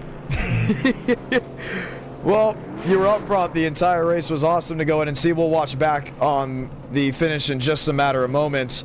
Final laps, that overtime move. Walk us through it. So I was just kind of stuck on the outside that entire time. Shout out Josh Kenyon, one of the best pushers I know. Top 100 all-time pusher. Let me tell you, Josh Kenyon, don't forget the name. If it wasn't for him, I wouldn't have won the race. Unfortunately, he got clipped at the end though. There, he finished a little bit further back. But yeah, if it wasn't for him, I wouldn't have had the opportunity there. I made a few blocks through the tri-oval. Maybe Josh tried to make a little move there. I don't know. But I was able to block those runs, and I got past Kenny. Let's go. All right. Kenny Real doing a great job of leading part of the race. You grabbing 14 laps of it. How much did he lead? How many laps did Kenny Real lead? Let's go ahead and find out. Laps led, he got 27 of the 64, and you nabbed 14. Yeah, he looked like the prime Pied Piper out there, for sure. Wrecks happened, and they were really all around you. The one to spark the overtime, what did you see? Honestly, again, just like when you interviewed me before, it just seemed like a big wreck that exploded almost out of nothing. It seemed like everybody had it saved. It seemed like Josh had it saved, which he did, and then I saw three different chain reaction wrecks behind it. But I was in front of it. It's always better to be in front of it, especially in a package where you can't really pass that easy. Yeah, we see next-gen races where it gets wild, it gets chaotic. And here with the Xfinity Series, I mean, there's a little bit of an air bubble, right? I mean, that's just how the package has been, but it gave us consistent racing. Do you think the consistency really helped in your favor? I guess a little bit, just because as long as you don't make the wrong move to get you shuffled all the way to the back, it's a lot easier to just stay in that top 4, the top 5. When it comes to the next gen, yeah, you can make moves a lot easier. You can go from 15th to 1st with your skill if you need to, but I mean, you're always kind of in a position to get also dumped from 1st to 20th in the next gen package. But I'm just as good in that next gen package, and we're going to be walking away with the Florida 500 W. Heck yeah, and that's just in a matter of weeks. February 4th, the duels. February 7th, the main event. That's on a Friday night. Burns, what do you want to say to these viewers? So first, I already shouted out Josh Kenyon, but shout out Frank DeAngelis. Shout out Frank's uncle, Rich. He was watching. And Yeah, and then my girlfriend Elizabeth, I think she's watching. Shout out Elizabeth. And my parents aren't watching, but shout out my parents. High key. Heck yeah. Getting ready to go. Stream. I liked it. Where should we go for race 4 if we do happen to reach the 200 likes threshold? Can we switch off the Xfinity cars? We can. So I would either say Next Gen Super Speedway, always a classic, or I would go with a classic combo of an actual fun car on a 1.5 mile or an intermediate track like Pocono or Michigan or Chicagoland, something like that. What car would that be? Actually, Pocono sounds kind of fun. Something like, I don't know what's fun there, like the Arca, the truck, the Next Gen, one of those. Oh, that could be interesting. I will say this, we are closing in on it.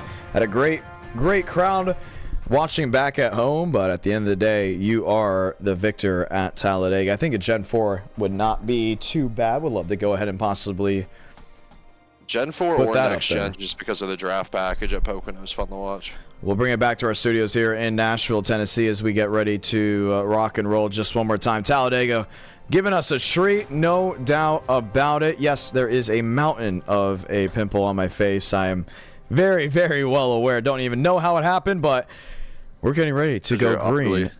Yeah. We're getting ready to go green just one more time. Spencer Burns, congratulations on your win. Thank you. Thank you. And we'll continue to talk to drivers that were either close or maybe not close enough. We'll start with William Schmidt. Schmitty, John Ramos, you got a copy? Yeah, I got you. All right, listen, we're getting ready to go to the next session, Las Vegas, but you were there when it mattered the most. Just saw in the live chat you're talking about your oil temps.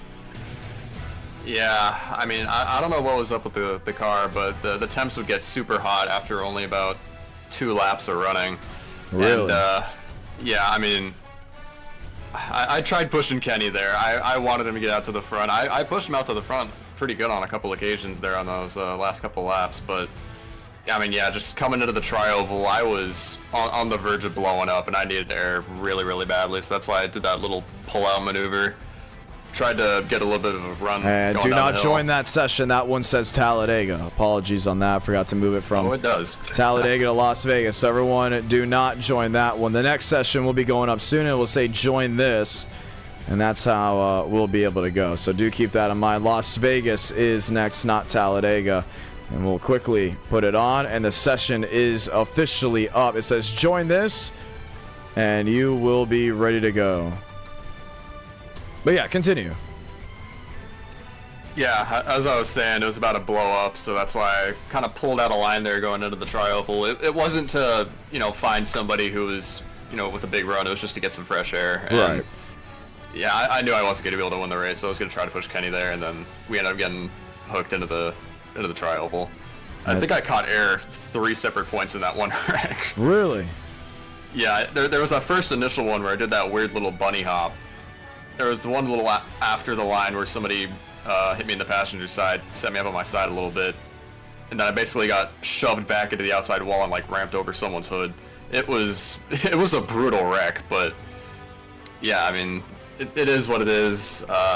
There just wasn't really a lot we could do during that race. I mean, it was nice getting those laps in instead of wrecking every 5 laps for a change, but I mean, it did take 3 or 4 cautions, maybe at most 4 cautions. Yeah, on the downside though, it took me 36 laps to change a lane. So, yeah, Once again, we are doing Las Vegas, not Talladega. Join the one that's Las Vegas, not Talladega. I think we accidentally almost filled out the Talladega session. So, iRacing says there's about 23 people in the Dega session. Okay, yeah, there's gonna be a lot of upset drivers if they don't get in there quickly to Las Vegas. So. Keep that in mind. Keep that in mind. And now it's down to 12 entries as the Las Vegas session should be going up at any moment. Enter Night in America, feeling victories all year long. Schmitty, you have a beautiful ride for the Florida 500. I'm really excited to see how that all comes together. Yeah, I love making the ReZero paint schemes for my fellow anime nerds out there. Hope you enjoyed the scheme as well. You used the picture where I edited XQC on there. I know. That was done on purpose. Yeah. Yeah, oh man. I don't have the blonde hair anymore. It's been gone for a couple months. Oh, really? Yeah, it is almost fully my natural brown again, but... Wow. Yeah, I might bleach it again, though. It was nice having the bleached hair. That's pretty cool. All right, we're getting ready to load on in. We'll continue to talk to drivers. That was William Schmidt. Continue to go up and down the list, seeing who we can chat with before we get going. How about Jackson Carr? John Ramos, how are you? Oh, I'm good, brother. How are you? I'm doing pretty good. You were in the thick of that race the entire time, when unfortunately the wreck came to you. How did your night end? I got 5th, actually. I barely made the field. Kind of Kyle Bushed it into the top 20, and we just went to the outside and it moved there. And then on the last lap, I kind of caused the big one on the last lap, but it's the last lap, and if you block me, you know, you're gonna end up on your lid. It's just not gonna work out. It's just, it's the way the Xfinity car drives there. It's very niche. Some people like it, some people don't. I mean, you're kind of lane locked, so it's an easy combo, and it's really difficult to master. But, you know, I like it every once in a while. Right. All right, well, we're getting ready to lock and load here for another opportunity, and we'll get ready to go green. Kai Colleymore's joined in, Joseph Armstrong has joined in, and a lot of others as we get ready to roll. Las Vegas, any expectations there? Last time I did this, it was really loose, long run. I don't know. They change every update. They make the Xfinity cars loose and then tight, and then loose and then tight. I have no idea. I haven't done any testing, but I did hear, this is irrelevant, you pinged me for the quarter 500, and I didn't respond. That's all good. Just make sure you're DMing me, because if I pinged you and I did not get to hear from you, I just need a DM so we can set up a call. That is because we're trying to get you in the Florida 500. Yeah, you know, I've always, you know, I got to get my pole, so you gotta get the pole I've somehow. been working towards that. I got one thing to work for. I mean, I'm not winning these events for some reason, but I think I can go for a pole. I think that's what's missing from this event is a Jackson Carr pole. Okay, let's see if Jackson Carr can get a pole here, though. Oh, no. I'm not good. Dude, I don't... Hey, you know, I have an outside life. I have a girlfriend, so I'm not really going to be great. The excuse for not being good is the girlfriend? That's interesting. I mean, I got other things to do. That's what I'm saying. I'm not on this game 24/7 like some people that are not going to be named on here. I know that is. I'm not trying to call you out on a stream, but I think you're just making a million excuses because some drivers aren't on here often and they still go to the top. You know, I believe. I mean, we're not on here every single day. Well, I mean, we work on e-ticket stuff and, you know, we do things, but we're not on here every single day. And we still roll with the punches. And a lot of those drivers still go to the top. Which drivers? Kevin Champagne. I guarantee you Kevin Champagne's possibly going to win this race. That's my pick. Justin Champagne. Justin Champagne just won Rockingham. And he works basically every single day, which is why it's hard for him to race an Enter Night in America. Champagne's a different breed. He's like Larson, man. He can hop in anything and be fast. I'm talking about our regular people here. The general population. The general population. Monster. Joseph Armstrong goes top of the board. Yeah, Exhibit A. Well, he's not on here often. Is he? No, he works at Sims. Ooh, can't say that. Can't say where he works live on a broadcast. I was talking about the girlfriend thing, but I mean, if he doesn't get on iRacing, that's good for him. You can have a girlfriend and still be fast. Trust me. I think that's just. I think that was a lousy Jackson Carr excuse. You know, I'm gonna stick to it. I think a lot of these guys are on iRacing a lot more than you think. Okay. Like Thurston, Shamela, River Page especially. Well, you know what? If they enjoy it, that's all that counts at the end of the day. As long as they're enjoying it, people are smiling back at home, it does not matter. So we're going to leave it on that because we got more drivers to talk to. Jackson Carr, good luck as he gets ready to go out there and qualify. How about Nate Dude, John Ramos, how are you? And nothing out of the Nathan Dew camp.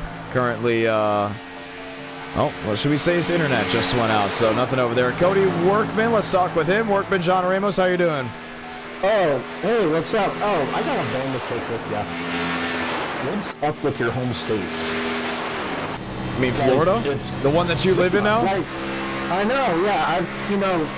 I've been here for 2.5 years and I can't figure it out. I mean, I understand hurricanes in the summer. But snow is pretty interesting.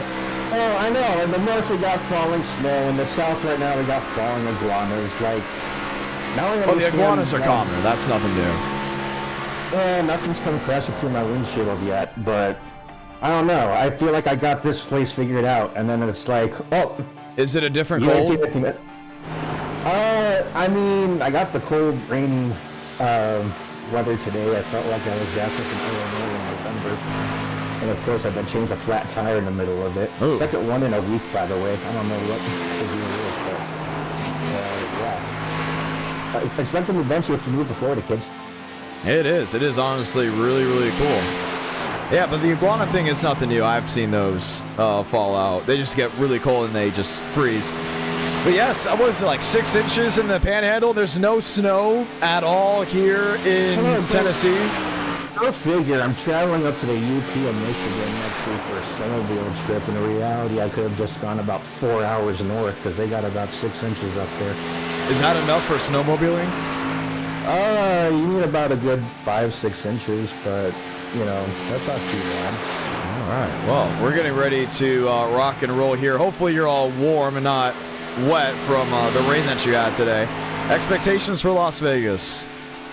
The theme of my personal NR experience continues. Don't get caught up on other people's mess. And we should have a good result. All right, going to be a lot of fun. Matter of seconds away from gridding up. Cody Workman, we'll continue to monitor him. We have not talked with Dean Brummett today. Let's talk to him now. Brummett, John Ramos, how are you? Mr. Ramos, how are we doing this evening, sir? I think we're doing pretty good. 1 race down, 2 more guaranteed, maybe 3 more guaranteed, depending on how many likes we get. We're going to have to break that 200 like threshold. And we're all sitting and waiting to see how it all rolls out here from Las Vegas. Yes, sir. Well, I know it'll be 1 race for me. This will be my one I get to run for the night. Then I'll have to pack it up and go to bed, buddy. So hopefully we can make it a good one. It's my usual middle-of-the-road starting spot, though. Really? Okay. Well, it's going to be a lot of fun to see how that all goes down. The pack's going to be lining up 2 by 2 here in just a matter of moments. Expectations for this race from you? Only thing I ever expect, John, I mean, just to be real, buddy, is just to try to get some seat time. I mean, I'm just happy to be able to get out here and run how I can, when I can, and if it's Xfinity car, it's going to be heavy in the front end and light in the rear end, so just got to manage tires, figure out how the thing drives, and hopefully about middle of the race, we'll start making some progress to the front, buddy. All right, it's going to be a blast to see. Once again, matter of moments before we get ready to go green flag racing. Good luck. Hey, thank you, buddy. John, I'm going to be sending you a really cool paint scheme soon. Heck yeah, love to hear it. That's Dean Brummett. So we continue to talk with drivers as we close into the green flag here at Las Vegas. If you're looking for Talladega, that was round number 1. You are currently watching live round number 2 from the Sin City as the lights shine bright under the night sky. Basin, Page, and others left side of your screen. Top 40 advance. Everyone else has set the hay and they're heading home. Enter Night in America, feeling victories all year long. And we are officially getting the one to go. Will be this time by.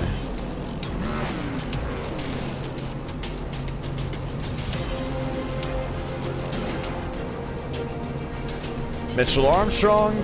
Oh, check that. That's Michael Mitchum and Joseph Armstrong on the front row. William Schmidt with Vanna Kevin Champagne in the 4th spot. Lined up, ready to go. River Page, Dylan Basin joining in as well.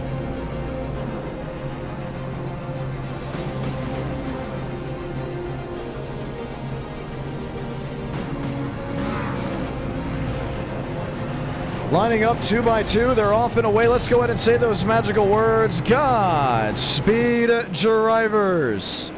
You are go for throttle up. We get the one to go this time.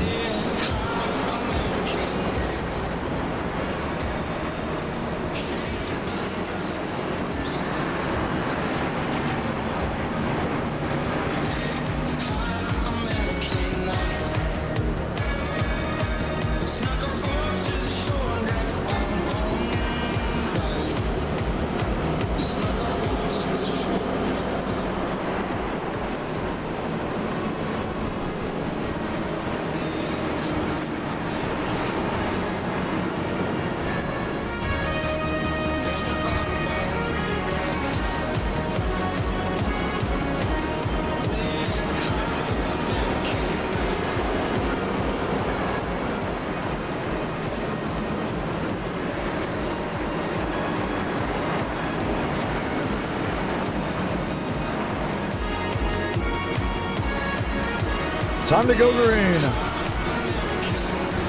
Field 2 by 2. They work their way off turn 4 as we get ready to ride. Mitchell, Armstrong, Schmidt, and Champagne line up 2 by 2 from Las Vegas. Let's light the fuse.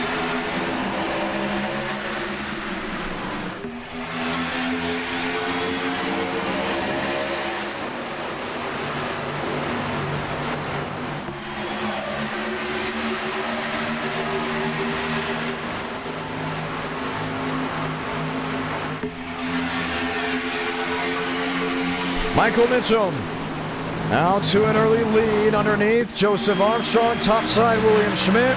River Page watching on for fourth. And it's not even get that run off the outside. Oh, maybe so now. Schmidt trying to get him, and Joe's going to cover.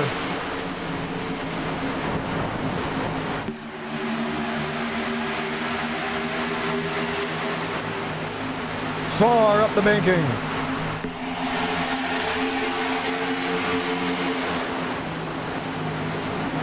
And Page is right there painting the white line.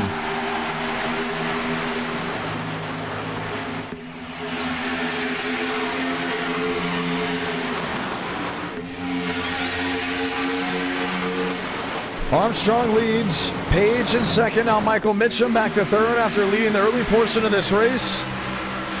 We'll get that thunder off turn 2 and now back toe-to-toe with Joe.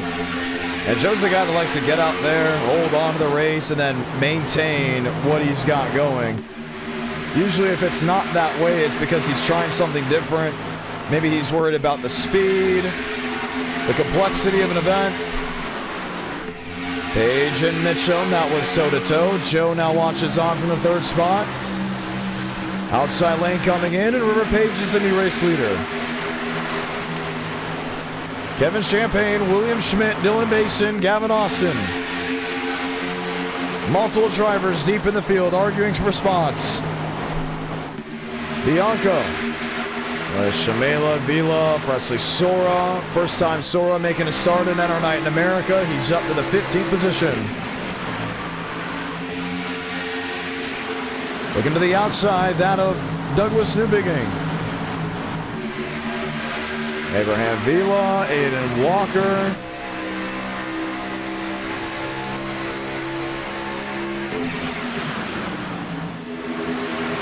Kevin Champagne with William Schmidt sitting in fifth.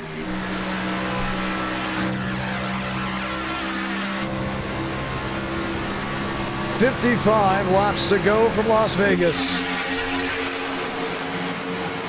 James Thurston was bumped out of qualifying from Talladega. Well, not too bad of a start, at least in this moment for him. Started 17th up to the 10th position. Just in front, Dylan Basin in the 6th spot. And we did have trouble on the speedway. Two machines very deep in the field getting into it.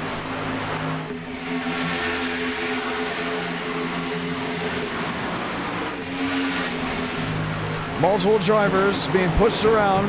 54 to go.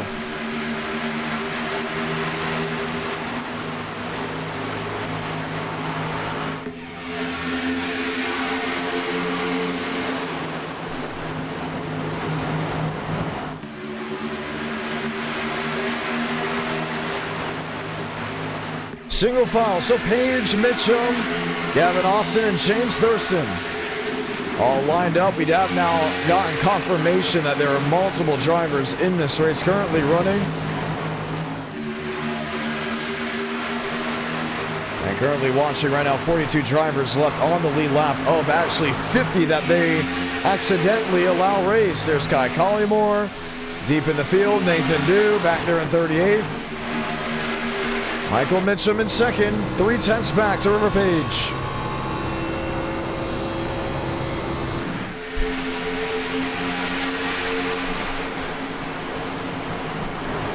Schmitty in 6th, Gavin Austin there in 7th, fight for the spot.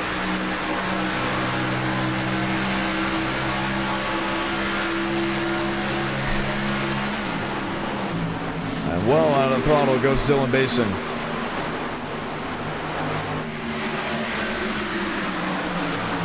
52-51 laps to go. Aiden Walker underneath, Jaden Rain on the outside. Sora finding his way up to 12 this time. Having a battle with Abraham Vila and James Thurston. Thurston being in the 10th position. Paige Mitchum, Kevin Champagne. Champagne found his way around Joseph Armstrong. I think Joe would like to get it back. Didn't really do much with a peek to the inside. We could lay out the throttle. 50 to go from Las Vegas. First 10 laps are green. You're watching NO Night in America live on the Idk Player YouTube channel.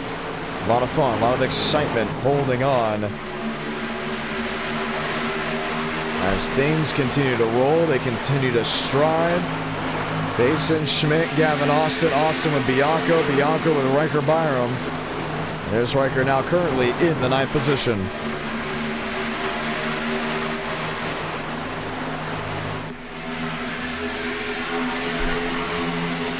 Lined up underneath, there's William Schmidt, there's Dylan Basin. And Basin was all over the back end of Schmidt's Toyota. Washing up the racetrack.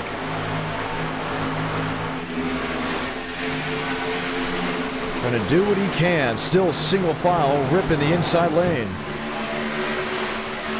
Kevin Champagne in 3rd, Joseph Armstrong in 4th. 48 laps to go.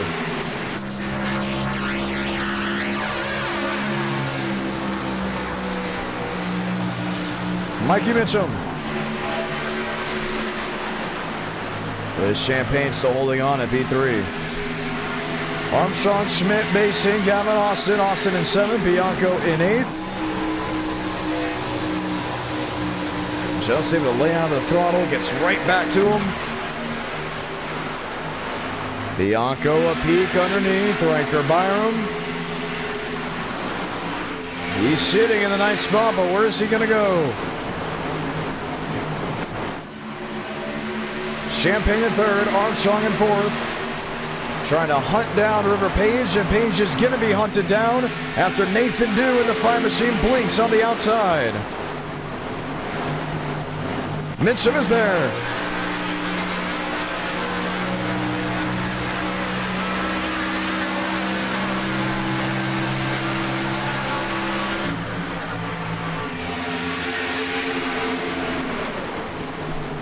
Closes in, washes out the throttle, gets back on the gas, and the top 4 all single file. Joe Apeek under Kevin Champagne.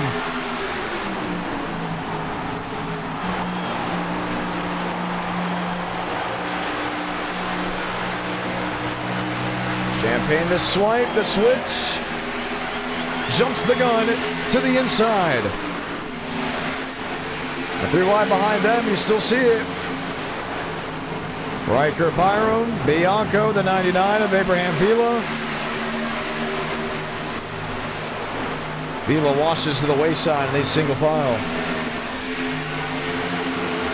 45 laps to go currently here at Las Vegas. Page, Mitchum, Champagne, Armstrong, Schmidt, Basin, Austin, and Vila. 44 to go.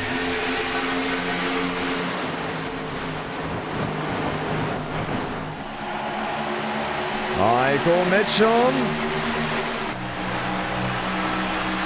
Did he get him? Yes, he did.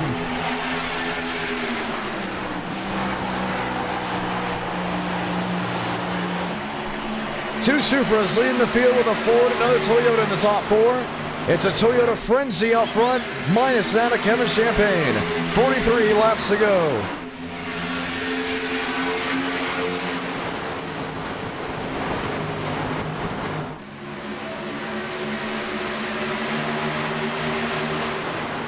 Oh, Champagne just catches the fence.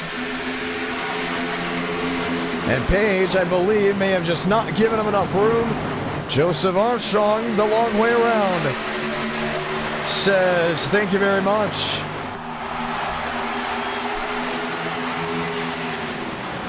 .42 to go.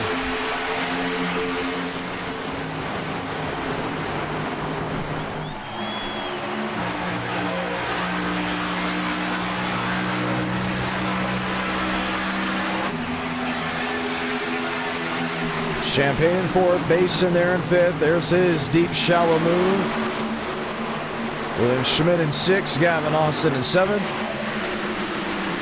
Abraham Vila trying to work with what he got. Goes the long way around.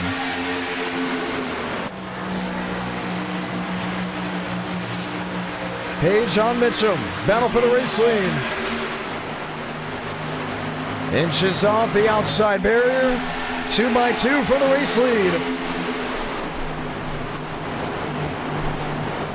Don't look now, but Kevin Champagne has hitched a ride up near the outside retaining wall. 40 to go.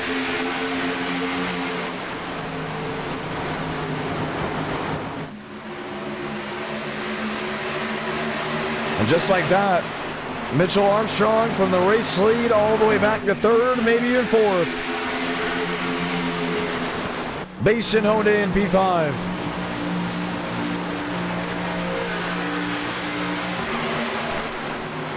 .39 laps to go from Las Vegas. And all River Page is leading.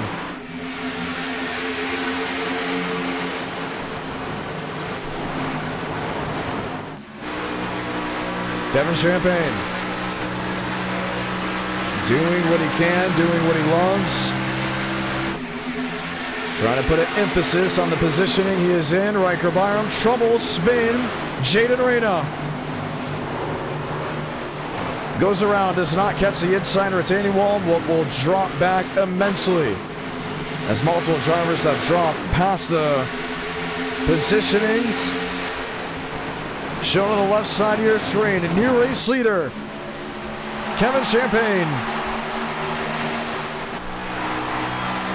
I think River Page wants to get back at him. Shuffling and swaying deeper in the field, clashing for the top spot. Kevin Champagne to the outside, River Page to the bottom. Mikey Mitchum, Joseph Armstrong, Dylan Basin, and William Schmidt. 37 to go.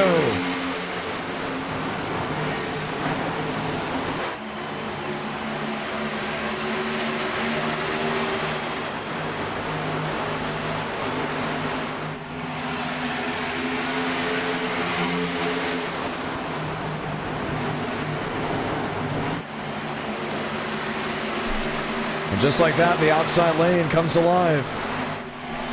Champagne inches off. Page got a piece of the lead at one point. So did Michael Mitchum. So did Joseph Armstrong. Dylan Basin, the only driver in the top five to not lead, but he has quickly arrived on the scene. And you can see on the bottom, doing what he can. River Page, outside lane. Once these long green flag runs come in, that inside really just dissipates. You want to do everything you can to at least maintain with the leader. Page going to the outside, it will tear up the tires a little more. But oh boy, will it be fun to see if he can go out there and now clash with the Kevin Champagne 91.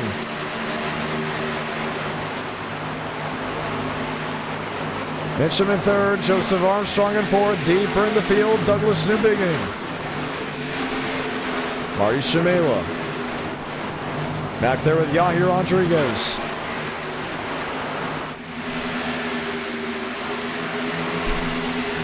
.34 to go.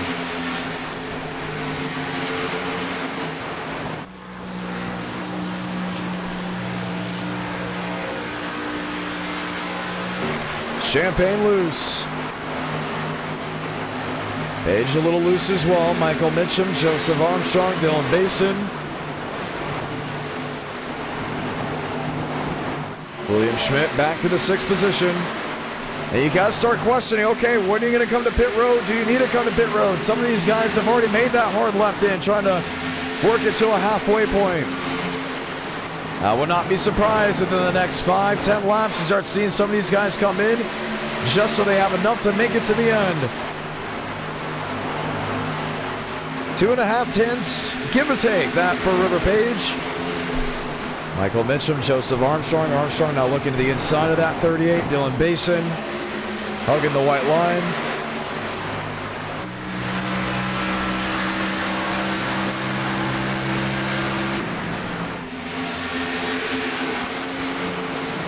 And there Page is, 3/10 back. But now right in the sight lines of Kevin Champagne.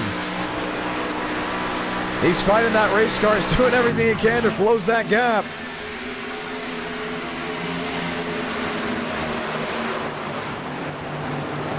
Kevin Champagne way to the outside. River Page way to the inside.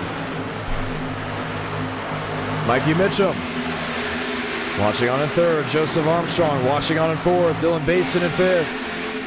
Schmidt in sixth. Maximilian in seventh. Bianco. Abraham Vila. Gavin Austin. And there will be Riker Byram in the 10th spot. David Bell jumping on the hot pass saying, hope all are doing well tonight. Hope all are doing well tonight. This beautiful Tuesday night edition of NR Night in America. Man, that first race was exciting.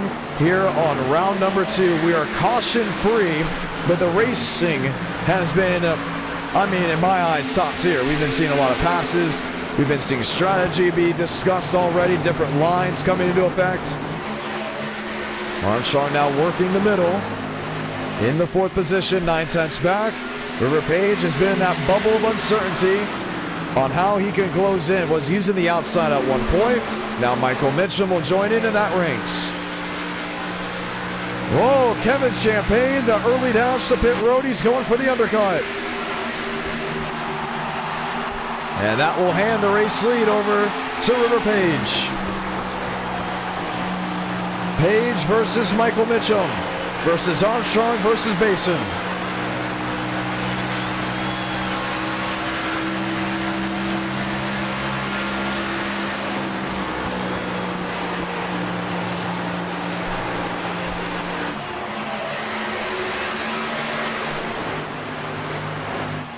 Less than a half a car length between both the Toyotas. Matter of fact, it's a Toyota top 5 as the only Ford that was there at one point made his way to pit road.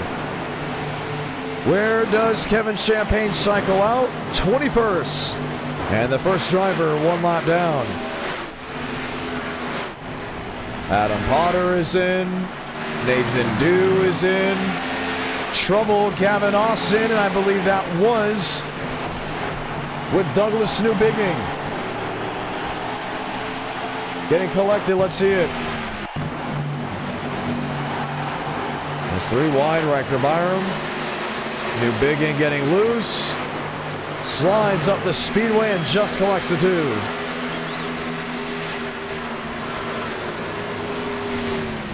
And it won't be enough to bring out the caution as the 2 Gavin Austin was blinking. Here's the fight for the race lead. Michael Mitchum top of the board.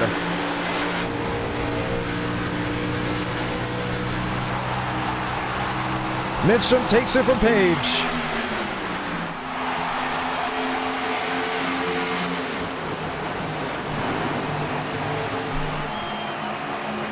Can he take it back? Sees the quarter panel. Oh, not just able to make it work.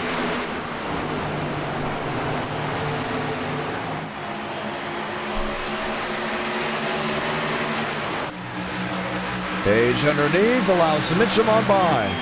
25 laps to go from Vegas.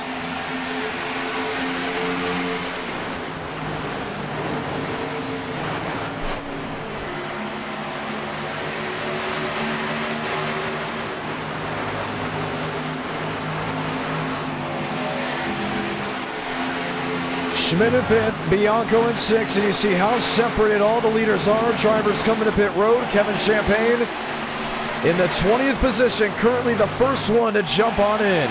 Now, I'm surprised he came in that early. Usually you see drivers wait, including in the night portion. We haven't seen Joe make the hard left. We haven't seen River Page make the hard left. Dylan Basin is ice skating down through 1 and 2. And here comes Kevin Champagne, just going to wave to his fellow competitors.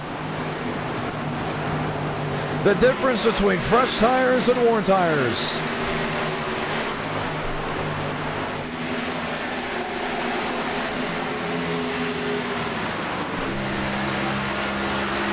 Now Mitchum's holding on the lead, but he's had to deal with River Page multiple times tonight. Joseph Armstrong What is he shaving? What is he doing? Why is he just sitting there, you may ask? Multiple drivers deeper in the field. James Thurston, Abraham Vila. Still continuing to fight. Riker Byram's in. Kevin Champagne will be provisional race leader when they all cycle through. And usually when you see the race leader pit that early, everybody wants to come in, right? Everybody wants to come on in, kind of be near the same tire strategy. Can't perform the undercut, try the overcut. Battle for the race lead once again. River Page, 24.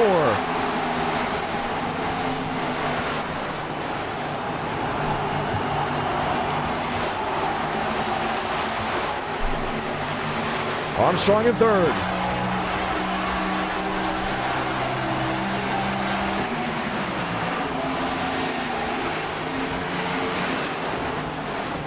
And Page still holding on in the second spot. Joe is there. Creeping to the back end. Mason watching on for fourth.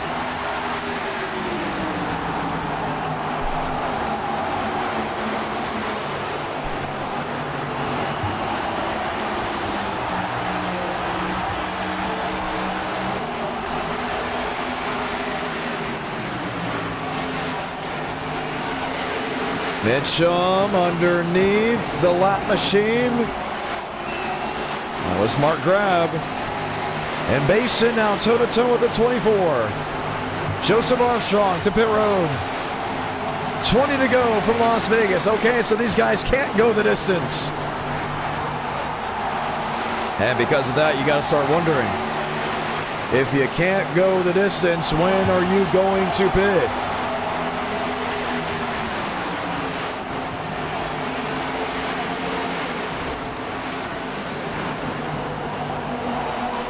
Basin under Page. Mitchum holding on.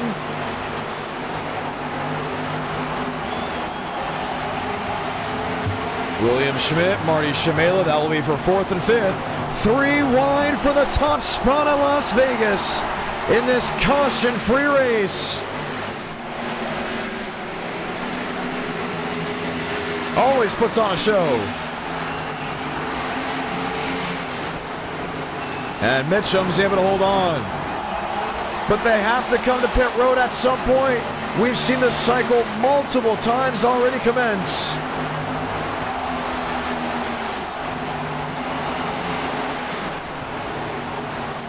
Mitchum.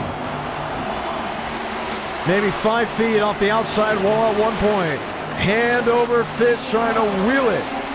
3 Toyotas under a bubble, 17 left. He's still know they've got to come to pit road. Joseph Armstrong cycling out in 18th. Kevin Champagne cycling out in 12th. The difference, he pit early, while everyone else stayed out. Now Joe's going to have to hope that he's on rail, or rim should I say, in those last 5 or 10 laps. But can these drivers go the distance? Do they have what it takes? Maybe to go the rest of the way without pitting. Basin and Mitchum. Page still leading. Doug Newbigging. Oh, sideways just behind the top 3.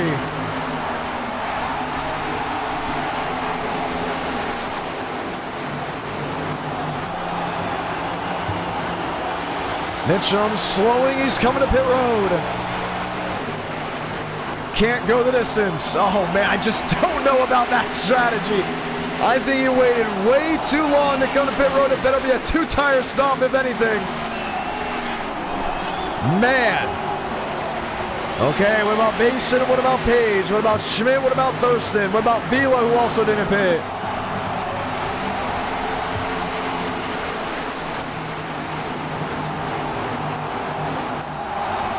Page slow on the bottom. He's not coming to pit road. Makes contact with Joseph Armstrong, which then leads into a fight for the lead. Red Bull top, 24 bottom.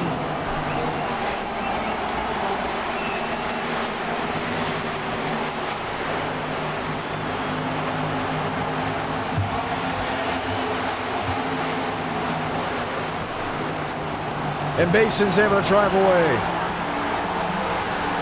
Strategy, strategy, strategy. Caution-free race. What's going to change? What's not going to change? Champagne in 9th. Armstrong in 12th.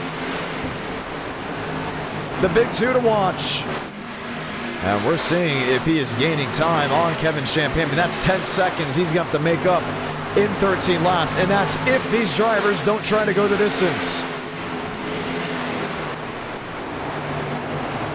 Basin.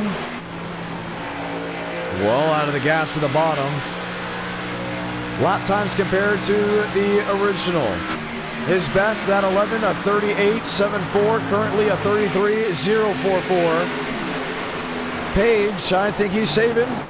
Yes, he is. Completely out of the gas, trying to go the distance at 33.3. We are under a fuel lottery with 12 laps to go at Las Vegas.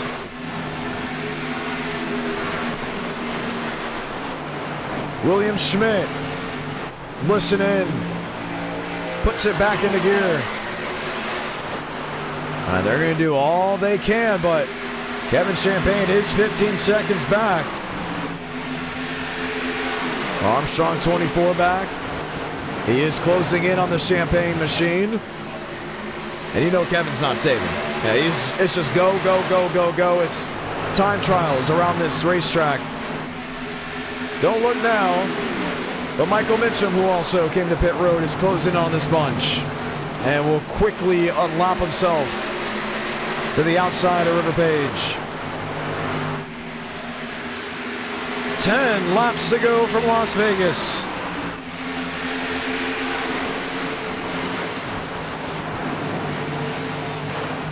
Frank DeAngelis and his Sopranos machine will quickly allow River Page to scoot on by.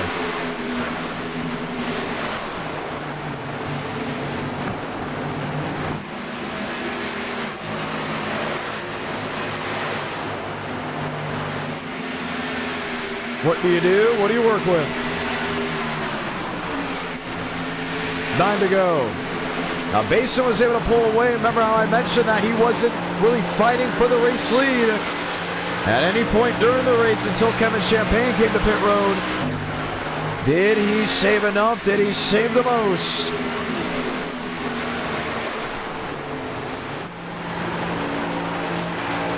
Versus others still trying to coast. 8 to go.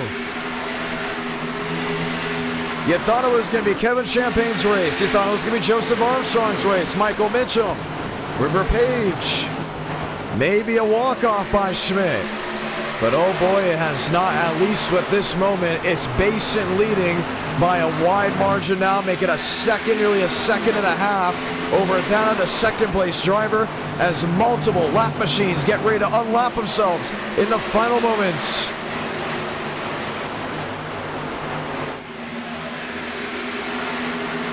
Seven to go. And you're just counting down every single lap.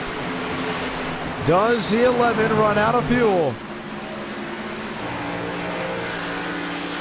Look at the intervals. Ari Shamela quickly around him.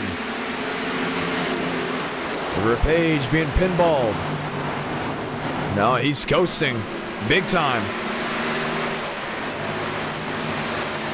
Page still coasting as well. 6 to go from Las Vegas.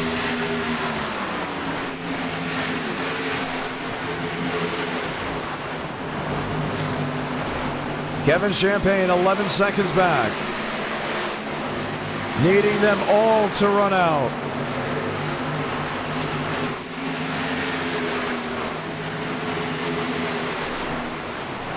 Page nearly a full 2 seconds back. Dylan Basin has a gap to the point if he does run out of fuel, it could just be enough.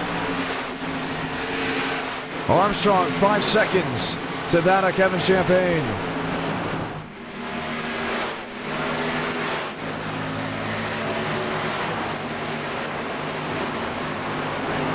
Douglas Newbigging in the outside wall.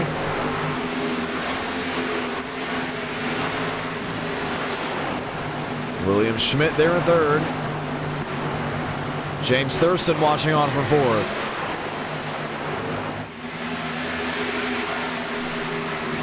Four to go.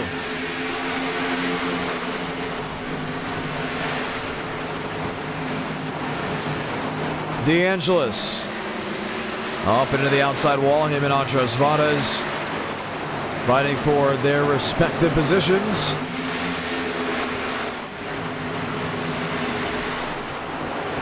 What do you see here? 3 to go. Still no one making their way onto pit road. They're going to run it out. And they're... Oh, William Schmidt. He's in the wall as well. That's the problem. We haven't really talked about it. They're trying to save fuel, but they're also running on very worn out tires. And that's why you're seeing the struggle out of Basin, out of Page, and just then out of William Schmidt. New bigging will fade.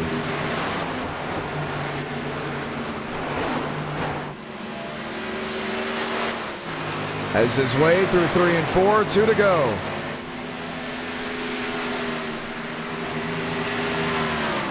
We're going to continue to watch the intervals on the left side of your screen. Fully out of the gas, letting it coast. Still trying to wheel it. And River Page with a great strategy. Thought it was possibly going to go his way. It was very possible to go his way at that. But no one expected this Red Bull to come out and make it all work. Salamanca, 1 to go for Dylan Basin.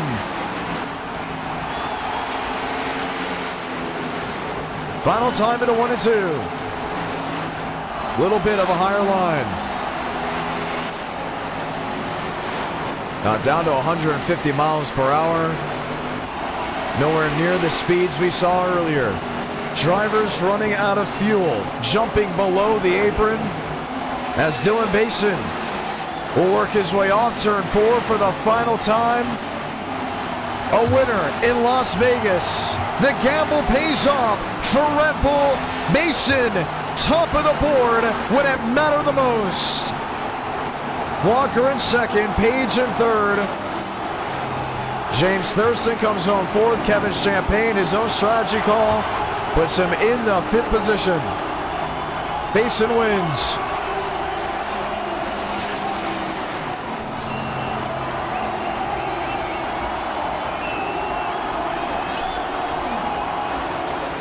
Two races in, and we got ourselves a caution-free race. What a race by Basin. Enter Night in America, feeling victories all year long.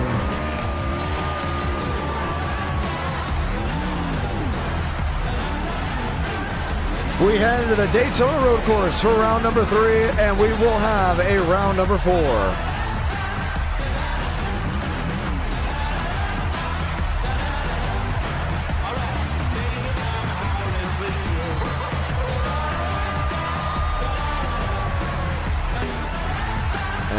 An awesome victory for that of the number 11. We'll continue to watch back on things as we get ready to interview him and get things rolling for what will then be now round number 3. For most of the United States, it is a chilly one. Currently 10 degrees here in Nashville, Tennessee. But it was ice cold driving by Dylan Basin here at Las Vegas. We'll continue to go ahead and monitor to see if we can go ahead and speak to your winner. Aiden Walker coming in second. But before we can possibly talk to him, let's talk to the winner of this race. Basin, John Ramos, congratulations. What a strategy call and what a finish. Yeah, man, I'm really surprised nobody else tried to really do it besides, like, River and stuff. I mean, I feel like it was pretty obvious from the start. Like, the fuel was right on the dot from, like, the first lap. Really? So I would have figured people would have saw them and been like, oh, I'm going to save. But when I saw them just run the top and stuff, and I was like, oh, this is going to be, like, easy pickings. River tried to save, but, you know, he was racing hard at the beginning. It was too late. And all I had to do was just sit there the whole run. And it kind of hurt sitting there behind him the whole time because I knew I had a lot more pace in it. But I was saving fuel, so I couldn't, like, go forward. But, you know, I guess they just didn't see the fuel situation. They kind of just gave us the easy win, so Can't ask for much more than that. All right. Well, nonetheless, victory is here, and we get ready to see what's going on for you possibly next. I mean, you mentioned that the fuel was around the dot. Man, then I'm surprised Kevin Champagne pitted that early. Were you kind of shocked when he came to pit road? And not necessarily, because once I saw them like running in the top in the middle and raising arm for the first 30 laps, I'm like, yeah, they like you still had to save a little bit, but like when you're running the top side, you're burning an extra 0.03 gallons a lap, which is a lot when it adds up. So I knew from early on that they weren't going to be able to save that. I was surprised River could make it with his how hard he drove on the run. Right. Well, fun race nonetheless, and you had the strategy call from the beginning. So let's say it wasn't a fuel race. You think you would have been able to go up there and class with them? Oh yeah, I mean, considering I was saving fuel behind them, clutching in every lap, and I'm still right with them the whole time, I think I easily could have just gone up there if I didn't have to clutch and just raced them. I was stuck on the bottom the whole time, like married to it, no matter how slow it was. So I do believe if I could have moved around and not had to clutch in, I would have been given a good fight. Well, that would have been a lot of fun to see as well. So we now know 60 laps right on the dot, right? I mean, no worry about that. Maybe next time we got to put it to 61. Do you think 61, 62 would have been a difference maker? 61, I could have made it still. 62, that's where it gets rough. Really? Okay, we'll remember that for the future. We may have to do 62 laps just to see how things go. Nonetheless, Dylan Basin, absolutely fantastic victory. Able to watch you do great things when it mattered the most. Congratulations on your win. Thank you. I appreciate it. We are heading to the Daytona Road Course for round number 3. Actually, Basin, you won this race. Let's go ahead and talk about it. Where should we go for round number 4? You can help with the viewers down in the chat below. Oh, round number 4. Is there a certain car that we've been able to do? You can use whatever the heck you want for this one. We can still do Xfinity. We can run and do something else. I'm trying to think of something that gets attendance, like... Not like a wild combo where like 12 or 15 people possibly have it. Yeah, I don't want to be like, COTs at Atlanta and have 10 cars show up, I feel like more would show up for that, but... thing is, I hate play tracks where all the fans are like, I want Dega! What are we thinking here? Viewers can help as well. We need some viewer input. Give me some ideas. Let's see. We're looking mini stocks Indianapolis. That was an interesting combo that we did before. I got killed pretty early on. It was not the greatest. I would not be against street stocks Indianapolis. That actually sounds like a really fun idea. I want to have street stocks at Chicago Street Course drive. Street stocks at Chicago Street Course. But I mean, Chicago Street late at night doesn't get attendance. It's so weird. Yeah. We do it as race 1, there's get like 100 people. We do it as race 2, no one shows up. Yeah, I think we can do dirt. Dirt is possible. IndyCar. How about just IndyCar? Where will we go for the IndyCars? So let's start with that one. Let's put an IndyCar in there. We're doing IndyCar. We'll do one. We'll have one vote for IndyCar. Do I want Dover for IndyCar? And everyone keeps saying IndyCar Dover. I mean, it is pretty fun. But there's so many good tracks for that car. Session is up, by the way. Even the old Atlanta is just a great track for the old or for IndyCar. Really? We're doing it. Old Atlanta. I did not even know that. Did they race at Old Atlanta back in the day? I'm not sure if they did. I know they did at but... Charlotte. Yeah, I know they had like the iRacing had the IndyCar series going to Old Atlanta, and I did a race, and I was like, this is actually pretty darn fun. Let's do GTP Bristol. Oh Lord. IndyCar Old Atlanta. We got 2 more options here. What do we do? Where are we going? Where are we going? GTP at Laguna would have been pretty sick, I'm not going to lie. We'll do GTP Bristol, though. Just because I remember people wanted that in the vote last time. Indianapolis, I mean, I'm not against Indianapolis. Not against Indianapolis in anything. I wouldn't mind doing the Gen 4 again. I wouldn't mind having a Gen 4 in there. What are we thinking Gen 4 wise? Ooh, Gen 4. Pocono could be a good track for that. We Gen haven't done 4 that in a while, Pocono. And we need one more. We're missing one more piece to the puzzle. Oh, what about a rain race? Is there a new glitch for the rain? Or just talking about a rain race with like a GT3? I mean, people told me the glitch didn't work, then I proceeded to just go in and do it the old way, but I'm not sure if it's different with hosteds.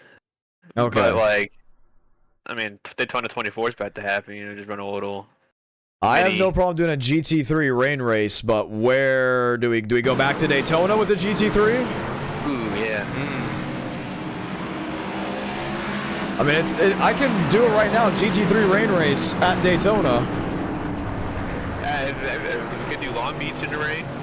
We could do Long Beach in the rain. We could do Sebring in the rain again. We've done that. Sebring in the rain would be amazing. We've done that before. We've done Homestead Road Course in the rain. We could do the Roval in the rain. Indy Road Course. And I don't know why we have yet to have a true good race there. I kind of like the Roval in the rain. GT3 rain, because I know we'll get drivers. That's why I'm saying that. Yeah. Let's do it. I think that is a pretty stout lineup. So whatever you guys want, if you want the wildness, if you want the craziness, if you want the excitement, it's all there up for grabs. And we still have 60 drivers once again racing for 40 spots. So this is going to be very, very interesting as we get ready to qualify. Dylan Basin, thank you so much for your help, and very grateful for you racing tonight. Yeah, my pleasure. And we'll drag him back. Let's go ahead and chat with some other guys. Demos, yeah, we haven't talked to Demos too much today. Demos, how are you doing? I'm doing great. How are you? What do you think about those 4 votes? Huh? What do you think about those 4 votes? What is it? I haven't looked up. IndyCar Old Atlanta, GTP Bristol, Gen 4 Pocono, and GT3 Rain Race at the Roval. Oh, GT3 Rain Race. Well, that sounds awesome.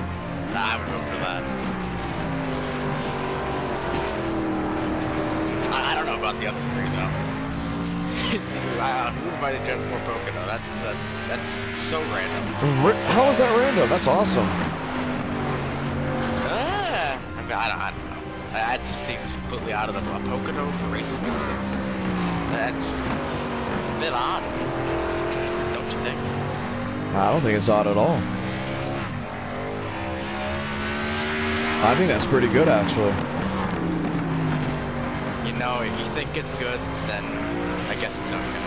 I think it's pretty good. All right, listen, road course racing, Xfinity. You got 12 laps to work with. What do you think?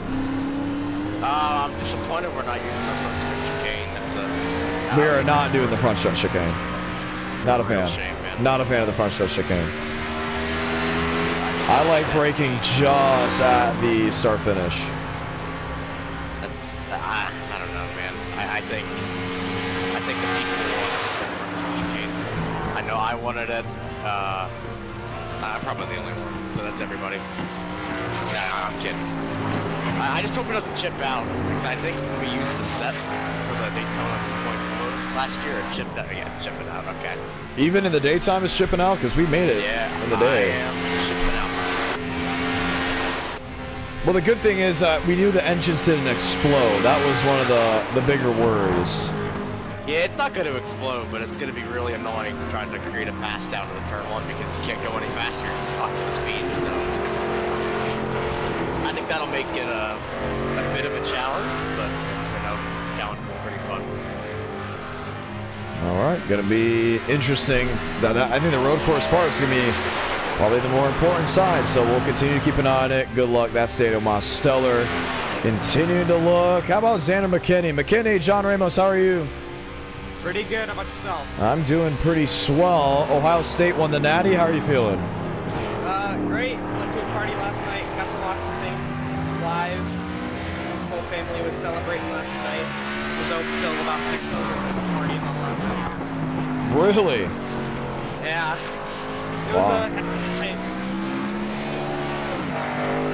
Oh, it's really nice that it's a big deal for all of you guys hanging out over there.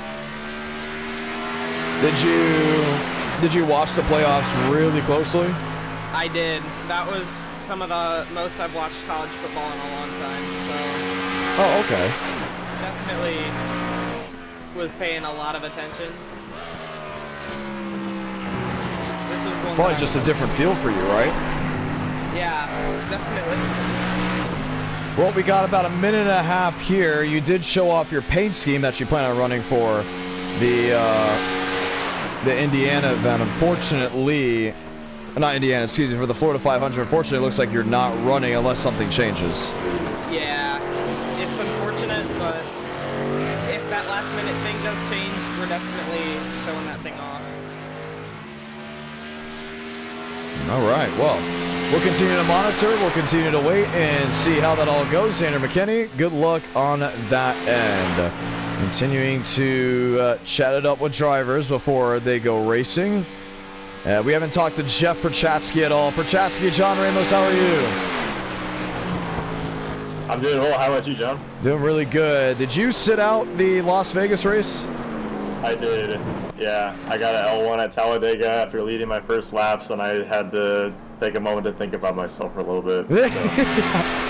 Well, at the end of the day, you're back road course racing. I mean, you're used to road course racing at the end of the day. I am. Yeah, I do more road than oval now. Not in these cars, but I do a lot more road, to be honest. That's a lot more fun for me, really. It really is. The Formula SAE guys at UCLA, they're road guys, and they kind of converted me a little bit. Okay, that's pretty cool. With that. Yeah, but I have very little experience driving cars that are this low grip, so it should be interesting. It's going to be very, very interesting indeed, including when we all get ready to rock and roll here, which feels like actually just in a matter of moments. Did you make the show? That's now the real question. Yes, you did. We're going to start all 43. So, 12 laps. We usually do 12 laps here. The people are talking about the car chipping. Did that affect you at all? It was chipping at the start finish, but I'm not sure. I'm just trying to survive in a turn one, honestly. It's going to be a jungle down there, so if I can do that, I think it should be fine. That should be fine once we get past that. But yeah, we'll just keep the car clean as usual and see what we can do. But I'm looking forward to definitely going to be some fireworks in turn one. Going to be a lot of it. Hopefully it's not me. Yeah, hopefully you're not a part of the whole shebang that could be happening over there. Gonna be fun to see. Jeff Perchatsky having fun. Good luck. Yes, sir. Thank you. We'll go ahead and drag him back as well. 12 laps once again. Only 12 laps here from the Daytona Road Course. No caution at Las Vegas. We'll see if we get any for this one. And continue to monitor, continue to overlook as we get ready to roll.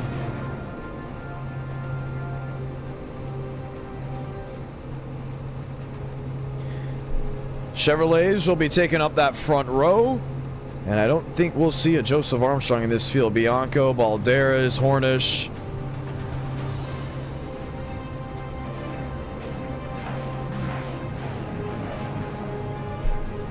Hendricks. Christian Delgado, Joseph Armstrong. There he is, back there in the 16th spot. So they'll line up, they'll get ready to go back. Green flag racing at our night in America, fueling victories all year long, as we all get ready to ride just once more. The calm before the storm? Oh, maybe so. We've been able to watch a lot of things. We've been able to wait for a lot of things. Las Vegas, a lot expected, more issues, more wrecks. We did not see that, thankfully, honestly, because we got to see a great battle for strategy. Talladega, it happened. We saw the big ones over there, and I want to say ones as in more than one. But the Daytona Road Course, you heard it from Jeff Perchatsky. Lap 1, turn 1, what can we expect?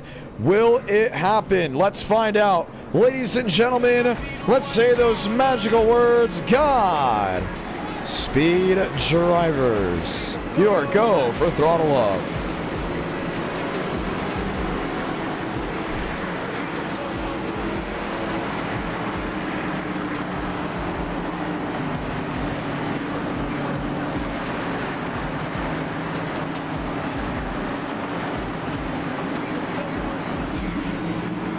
Lined up, ready to go green. It's always a trip to Daytona that gets you excited. It's always a trip to the road course that makes you question who has what it takes. Basin, William Schmidt, lining up 2 by 2. Twists and turns, they always come together well when we go racing, but the twists and turns of Daytona are a treat nonetheless. Base truck makes a hard left onto pit road. Afternoon start time for the World Center of Racing. Let's go infield. Oh, trouble already. Basin gets tagged, and they wad him up just before the start.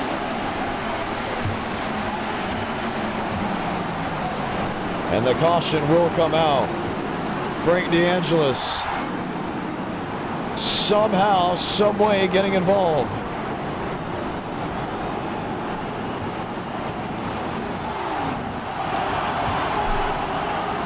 And just like that, we're already under the yellow. We didn't even get to turn 1.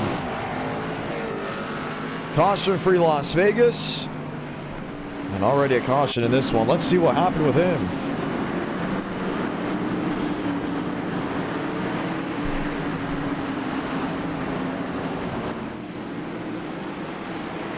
Now this is going to be the interesting outlook here.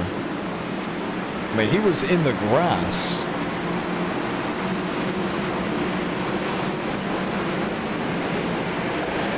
Sees it all go down and quickly jumps into the grass. Oh no. Oh. We could have just kept it on pit road. I mean, he would have been fine, right?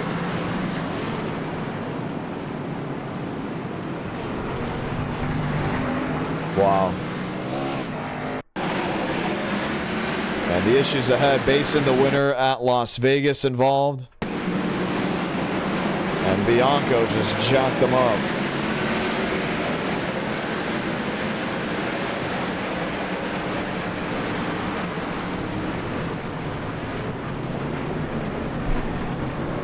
Caution out from Daytona, and I believe Bianco may be getting an L5, the first L5 of the night, but I need to hear from Frank DeAngelis and what exactly happened with him. Frank John Ramos, what in the world?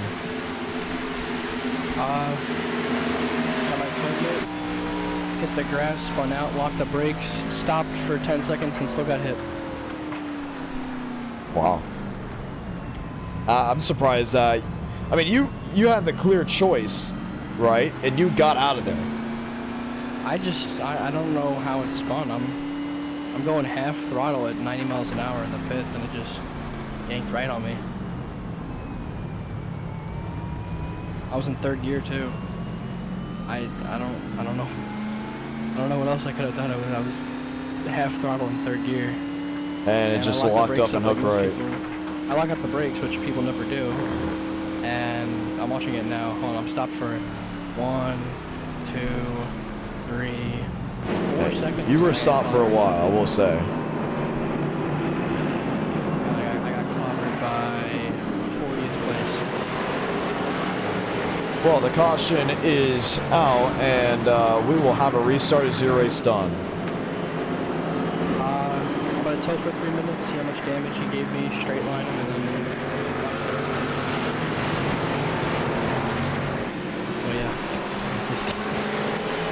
Well, that was a quick ending. Well, I mean, Las Vegas went caution-free. Did you kind of expect this one to possibly not start out the way you want? I expected to at least make it a lap before someone doing something stupid. Made it 1,000 feet. Yeah, Maximilian Bianco ran over that of Dylan Basin. So very unfortunate for Frank DeAngelis and how that all occurred. But the caution is out, and we will go ahead and bring them back together. Let's go ahead and talk to Dylan Basin and hear what he's got to say. Basin, John Ramos, I mean, I think he just got ran over. Yeah, it caught me quite off guard. You know, I'm just watching Walker, and I'm like, all right, about to be going green here. going on green. I look in the mirror and I'm like airborne. Like I'm staring at the sky and I'm like, that's not right. I don't know what happened. I haven't been able to look at it yet. Or We're doing a lot of pacing, and by pacing I mean like half throttle racing, because they're still trying to catch up to the pace car, because the pace car technically had a full lap advantage. Yeah, I think that some of us like didn't make it past the line yet. Cause I definitely made it past the line because it wasn't like I was through the yellow immediately. Yeah, the really yellow sure did not what- come out right away. I'm not really sure what the whole case was with pace car and stuff. Like, I'm kind of lost. I mean, I literally drove like basically a full speed lap and I didn't catch back up. So the thing is, it's like I want to repair damage, but I don't think I can because pace car's still all the way in the backstretch. Yeah. I mean, and the second they, so we won't get the one to go this time. It will be next time we'll get the one to go. And we'll get ready to go back green. But wild scenario, do you think you're possibly out of this race? No, I mean, the car's hurt, but it's not destroyed.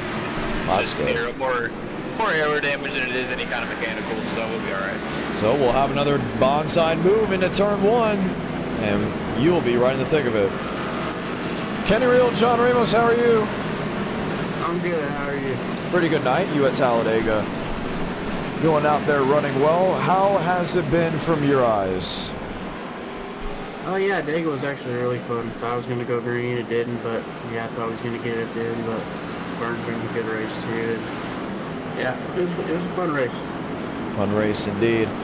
Did you join Las Vegas, and did you join Daytona Road? No, I couldn't. I was doing something, but I'll be doing race 4. I'm currently watching right now. Vegas looked fun though. Clean race, fuel race, basing really good at those kind of tracks. And it looks like we are possibly doing Old Atlanta with the IndyCar. I'm curious to see how that goes, and that seems to be what most want, and I'm actually not against that at all. IndyCar starting to go ahead and get a real good name for itself in this community with a fabulous e-ticket. What is your opinion on the open wheel machines? Yeah, actually, they're really fun. I've never raced IndyCar at Atlanta, but the races we've done at Indy, I don't know, it's really fun to race those cars, you know, because all of us don't really race them that much, so I think the field's pretty much, you know, no one's at an advantage in it, so I think Atlanta will be fun. That's what I voted for, so hopefully we get it. All right, it's going to be really cool. I'm excited. I actually want to see that. I want to call that. That's really on the bucket list. We got the lights off this time by, so we'll get ready for the one to go. Kenny Real will continue to chat with you as things go on. Until then, we'll chat with the live chat. Let's do this. How about a little bit of a Q&A for everyone hanging out, as we really didn't get going between that. No commercial breaks here at our Night in America. Q&A. I know so many of you were asking why there wasn't a stream Friday. I was broadcasting in person with the Protect Your Melon Buckle Up Speed Fest at Cordele Motor Speedway. A little bit of a way into my next in-person broadcast, but nonetheless really excited for the 2025 season that has currently come and is ready to roll. We'll be at New Smyrna as well, followed by a couple other great tracks to work with. All these drivers currently lined up 2x2 were rolling their way around the speedway.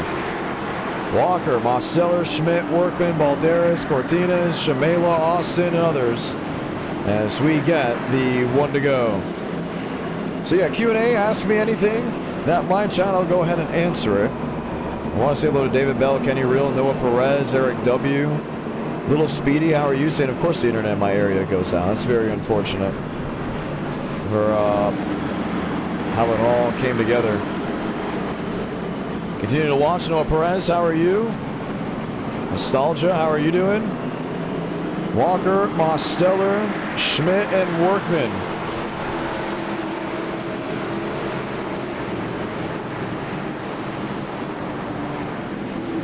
So 9 to go will be 8 laps to go when we get restarted. Instead of a 12-lap race, well, it's really now an 8-lap race. No light in the fuse, none of that. Couldn't get to the line, and it has shaved off a great bit. And only a 12-lap race on a road course like this, I mean, you take 4 laps of that away, you're not leaving much to work with. And this has actually had an exit for Bianco, Jenkins, Patrick Connell, Frank DeAngelis, and Joey Carl. Frank DeAngelis not able to fix the damage. Base truck will head its way through the Le Mans chicane.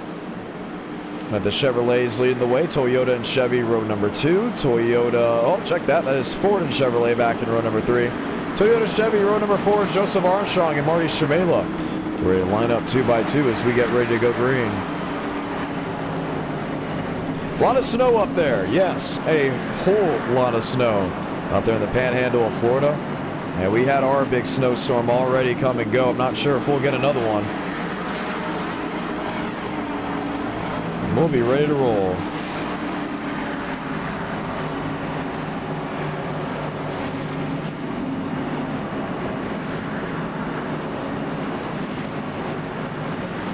Chevy on Chevy, Toyota Chevrolet. Let's try this all again. Do we see something wild? Or do we see the great racing we've come to want?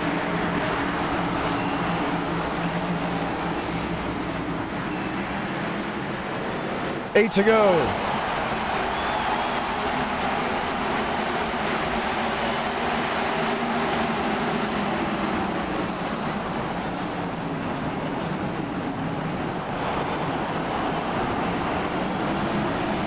Trouble, the big one. Balderas and most of the field collecting in turn 1. Caution is out.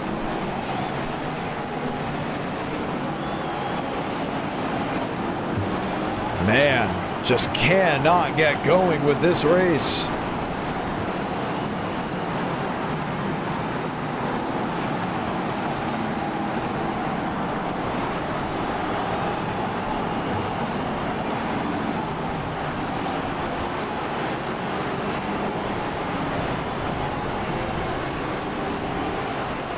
Look at the damage on the 95. And the sigh out of all the fans watching back at home. What happened?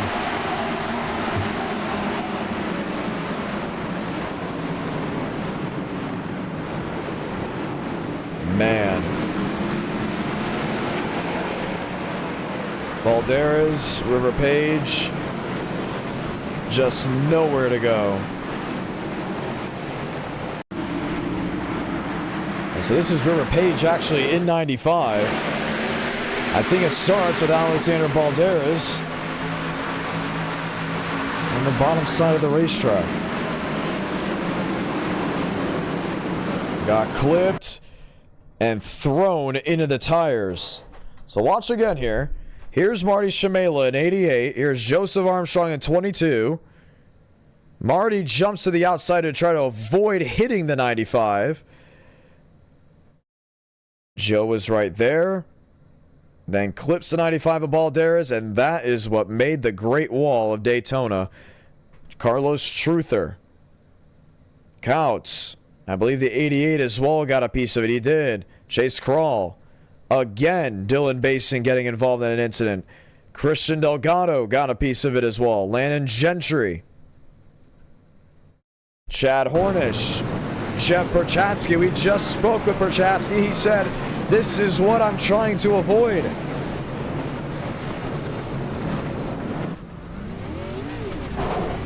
Let's watch back.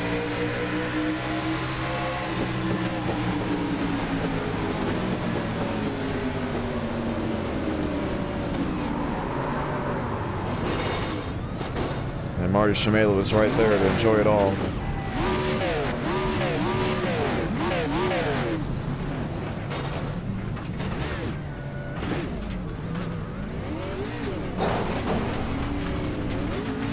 Joseph Armstrong, he had a unique view as well.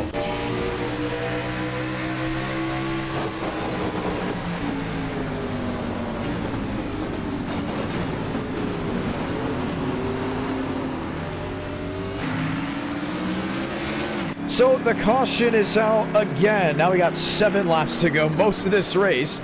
Yes, indeed, has been ran under yellow. Now, I can't think of a single Enter Night in America race we've had where most of the laps have been ran under caution, but this one by far is going to take the cake of it. Cody Workman, Zayden Cortinez, and all these drivers will be back single file as we'll try it again. And we look to see who's out. There's Carlos Truther. He's parked, not really rolling anywhere. Let's talk to someone that really saw it all go down, Chase Carl. Carl, John Ramos, how are you? Oh, how's it going? Oh, you're involved in that incident, really know where to go. Were you updated on how it all went down? I honestly have no idea. I was just riding. I was trying to take it easy. Everybody just wrecked. Well, that's very, very unfortunate. You've had an interesting night as well. Was this one of the races you were really looking forward to? Not necessarily, because I'm not a great road racer, but, you know, got nothing better to do. All right, well, 7 to go, will be 6 to go. Is this race done? My car's not killed, so not necessarily. I think I'll be fine. All right, well, yeah, you'll be restarting back there in 20th. Going to be interesting to see how it all works out. Good luck. And that is Chase Crawl. Let's see if he can go ahead and make up some time. How about Andres Vadas? I haven't been able to talk to him at all. Vadas, John Ramos, how are you? Hello. Hello. Hey, how you doing? Don't worry, I don't think you said anything incriminating, or at least I wasn't listening. I was talking to Walker at this moment. Yeah. We're going to get the one to go here. You're going to have a 5-lap shootout. We haven't completed a single lap under green. That means most of this race has been ran under yellow. It'll be the first one ever, I think, at Enter Night in America to have most of its, laps ran under the caution flag. With that being said, you're sitting in 12th. Are you expecting another yellow, or are you expecting a run to the finish? I would say, all people has been braking over here. I expect another parking lot and trying to go here, do the same thing I just did in this last splash. I just straight up use my brakes and I stay all the way out and pretty much I passed all those cars, so I don't have any damage so far. That's very good. And well, let's go ahead and see if I can go ahead and be able to survive all these wrecks. And well, we went from a very much almost clean green racing from Talladega to pretty much this. So yeah, I can't believe it either. Talladega was just, we were like, wow, man, really clean, consistent, pinky up. Okay, this is NR. And then all of a sudden we're here and we're like, oh, we're back. We're not under grass. We're in second gear right here. Yeah, I know, right? That was a very clean race. I mean, I hate it for myself because I was involved in that wreck where Schroeder decided to go ahead and do it 4 wide and wreck me and Walker. But yeah, I had fun in Vegas. I had fun as well on that Talladega race, and let's see what we can do here. We're 12. Let's see if they wreck again. If they don't, well, let's see if I can go ahead and keep this top 15. If not, let's try to have some fun. All right. Let's see what happens. They're back on the high banks here at Daytona.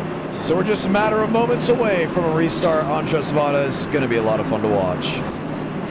And we'll be heading down the backstretch, so we'll continue to see if we can chat with anyone. We have not talked to Gavin Austin as well. This race has given us more interviews than laps under green. Austin, John Ramos, welcome back. Thank you, man. Thank you. Yeah, this is my first stream of the year, so didn't really start off the way I wanted with Talladega or Vegas, but we're gonna try to survive this race and see if we can get a good finish. Everyone has an interesting e-ticket story. Which one is yours? And I hope you tell the one that I know. Oh, Michigan. Yeah, I know you were gonna. It was definitely Michigan. What you were thinking about. No, right? actually, it was not. Really? What were you thinking about? Talladega. Oh, the Mubbock incident? Yeah. And then you shaved your head. Yeah, I did shave my head after that incident. That is definitely up there. Well, an e-ticket's coming up. You're in a new number. How excited are you? I'm pumped. I'm excited. I'm running a great scheme with being stock cars. Can't thank them enough for hopping on board with me for this event. And, I hope we can show up, do well in the duels, and, go for the win in the race. All right, man. It's going to be a lot of fun to see how this all runs out. Good luck. Thank you. 2x2, that's how they roll. Gavin Austin will be a part of the group.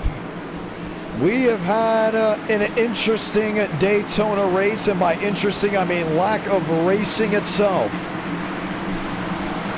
Farthest we've gone without a caution, I think, to the East Horseshoe. Matt Green, 5 to go.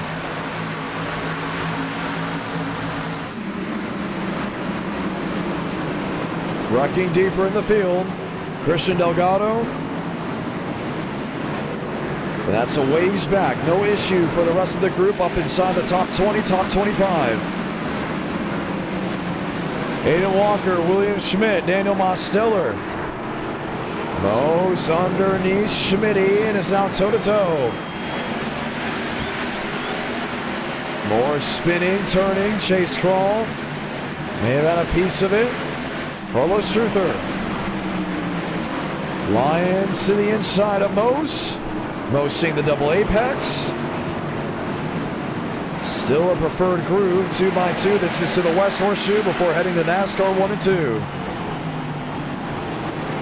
And Nathan Lyons is a wounded race car member. He was involved in an incident. Oh, Cody Workman goes for a loop and he's going to pull it.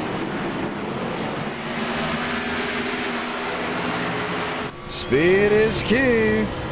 And Walker has pulled away over a second advantage. And while everyone else was caught sleeping, he was able to run away with it. There's Gavin Austin. Bombard. Keith Ingram. Saw Ingram actually in the grass a couple of times. There's Joseph Armstrong trying to wheel it. He completely cut it through the grass. Will be told to slow down. And we'll do so there. You see the nose hit the ground. Walker, Mosteller, 0.8 the difference. William Schmidt in third. Nathan Lyons in fourth. 4 to go.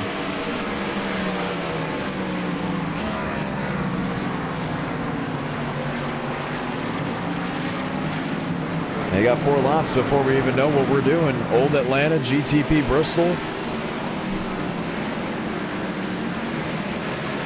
Gavin Austin, others trying to do what they can.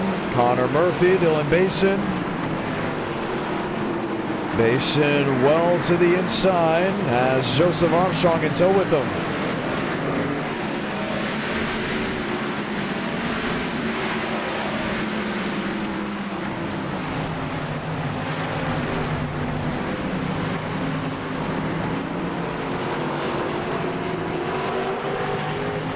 Bombard off the racetrack, the West Horseshoe. Cody Workman around again. This time well into the grass. Can Mosteller close up to Aiden Walker? He's been able to up to this moment, 0.6 the difference.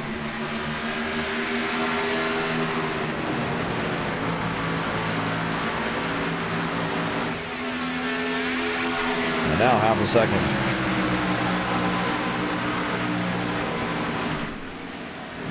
William Schmidt, P3. Mo CC in through Lamar. Able to structure easy out to NASCAR 3 and 4.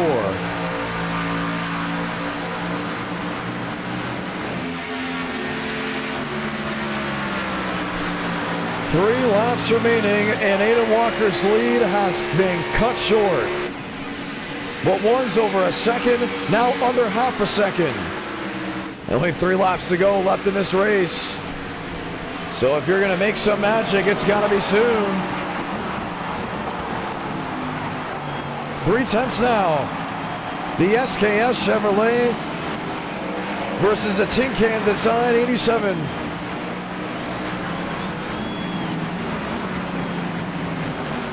I think Aiden is really good through the infield portion of this racetrack, but man, when they get to NASCAR 1 and 2, that 87 just rips through the draft and catches them off a dime.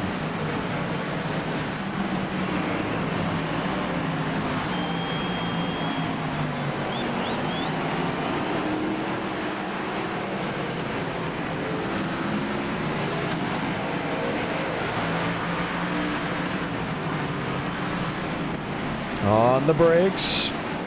Ooh, really tight together.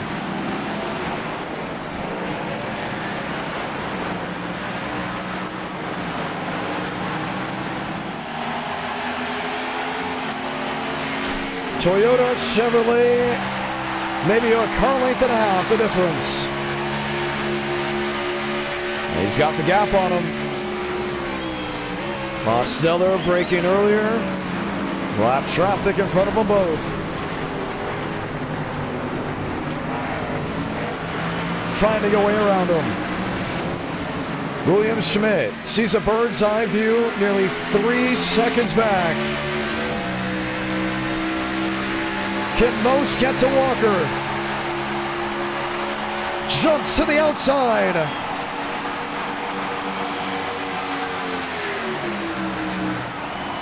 He's gonna lead it. 2 to go.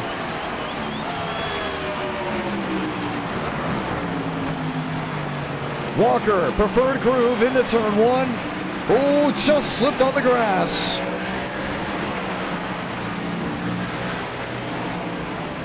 He's got something here. Looks top, looks bottom. Oh, he's gonna line up nose to tail. Demos knows he'll be outside of the chute, but he would have still an advantage to the west wing.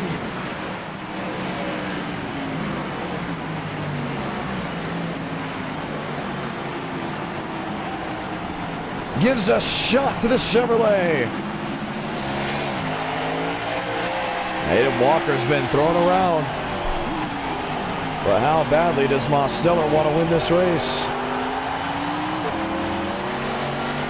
Back on the saddle.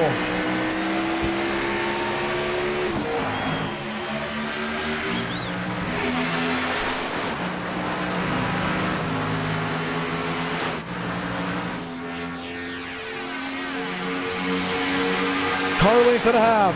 Same distance as before. The only thing is the 87 knows he can win this race by jumping on the outside, heading to the line. He doesn't have to lead at 99% of this racetrack, just that 1%. But if something's going to work, it's going to have to work soon.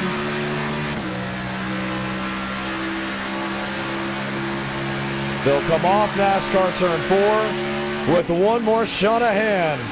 Mosteller 87, Walker 93. The class for the win. Salamanca. 1 to go for the World Center of Racing. This time Mosteller underneath Ada Walker. Draws even off turn 1. Walker not giving him much room. Late break. Ooh, trying to slide him up the track. Just can't clear him. To the bend. They're laying on each other. They're still making contact.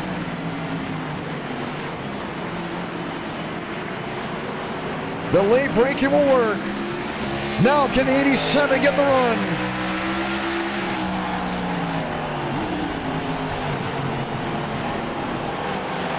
Draws underneath. Now he's in an area where he can get him into the Lamos chicane. Has Walker shown all of his cards? Is Mosteller done? I don't think so.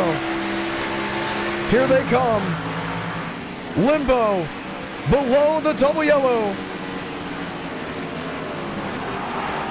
Calls his bluff. Walker too hard into Lamar. Mosteller the advantage on the inside and says adios. Final time to NASCAR 3 and 4. They dogfight for as long as they could have, but it's gonna go the way of 87. Mosteller victorious from the Daytona road course.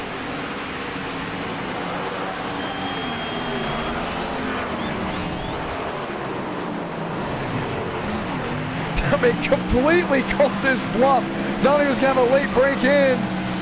And our night in America, fueling victories all year long. I think that was worth the wait.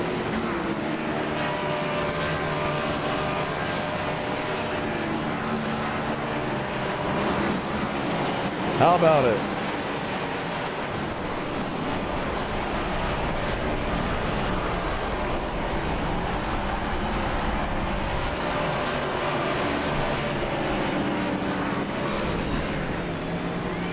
Very, very much worth that run to the finish. Watch back. This is the last lap.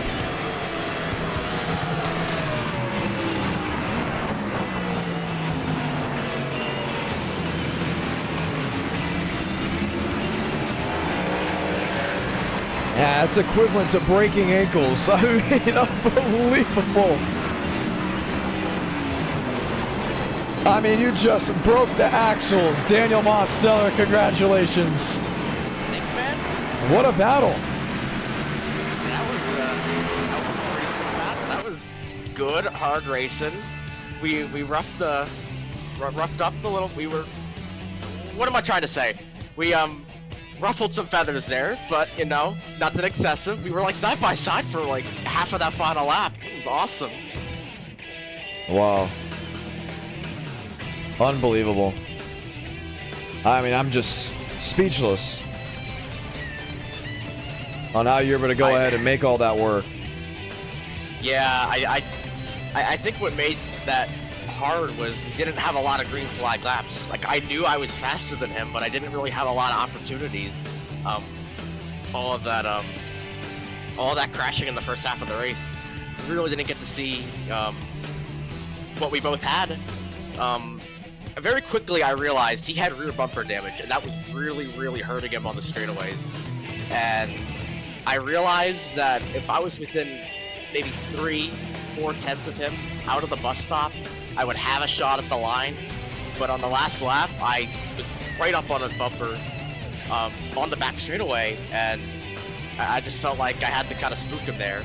And I had him watching me, and I made him absolutely blow his braking point, and he blew it so bad that I blew it so bad, and we both had slowdowns, and thankfully I think mine wasn't as excessive, so I was able to serve it pretty quickly on the high banks there. That lapper almost took me out at the end. I think he tried to take a swipe at me, but that guy, he almost killed me in Walker earlier. He like came to a complete stop on the exit of the bus stop, and I think he had to slow down too. I cleared it because, you know, he had to take evasive action there, but I'm talking a lot. I'm sorry. Well, I mean, you're hyped. Good.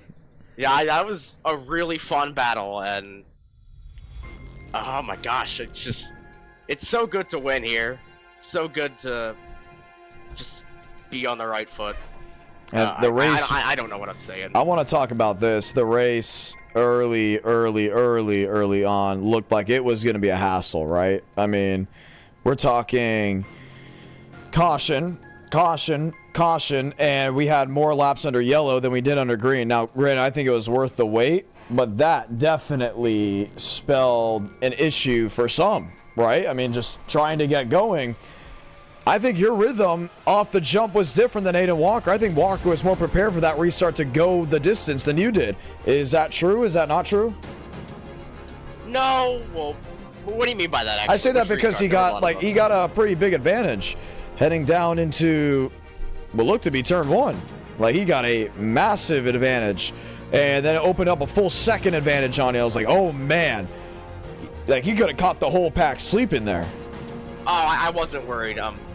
On the restarts, we're on the banking, and there's a lot of wheel spins. So okay. I was kind of taking it easy, but I was a little worried with Lyons battling me. He had no hood, so I knew he was going to be a roadblock if he got ahead of me. But thankfully, I was able to stay ahead of him. But that's a lot. Like, I lost time because I was battling him. But I wasn't worried because, as I said, he had that rear bumper damage, and that really slowed him down on the straightaway. And then he started making mistakes because he realized that I was better than him in the oval part of the track, and you know, I think that's ultimately what won me the race, because he was driving out of his mirror on that last lap, especially on the back straightaway, and he just completely blew his braking point because he was watching me on the bottom there. Insane. Well, no matter how you want to spin it, no matter how the viewers want to spin it, you were in the right position, right time to make those big time moves, and it looks like if you look back at the broadcast, that you caught Aiden Walker with a broken axle. You know, it almost like, you ever watch the NBA or just watch basketball in general, you know, breaking ankles? That's what it looked like, and did a fantastic job of it. Congratulations. Thanks, man. Well, heading to Atlanta. This is with the IndyCar. What can you expect? Oh, we're doing that. It won. I don't think you're pleased. Have you ever done that combo? I don't think I have. It's So old you know Atlanta, what? not new I'm Atlanta. gonna retract everything I said. I think that could be fun. I personally would like to run a couple laps myself, see how it feels. So retract what I said. Retract my previous statement. I'm not gonna judge it until I get on the virtual racetrack and feel it out. All right. Hey, Florida 500's coming up. Duels February 4th. Yeah, you got a new sponsor.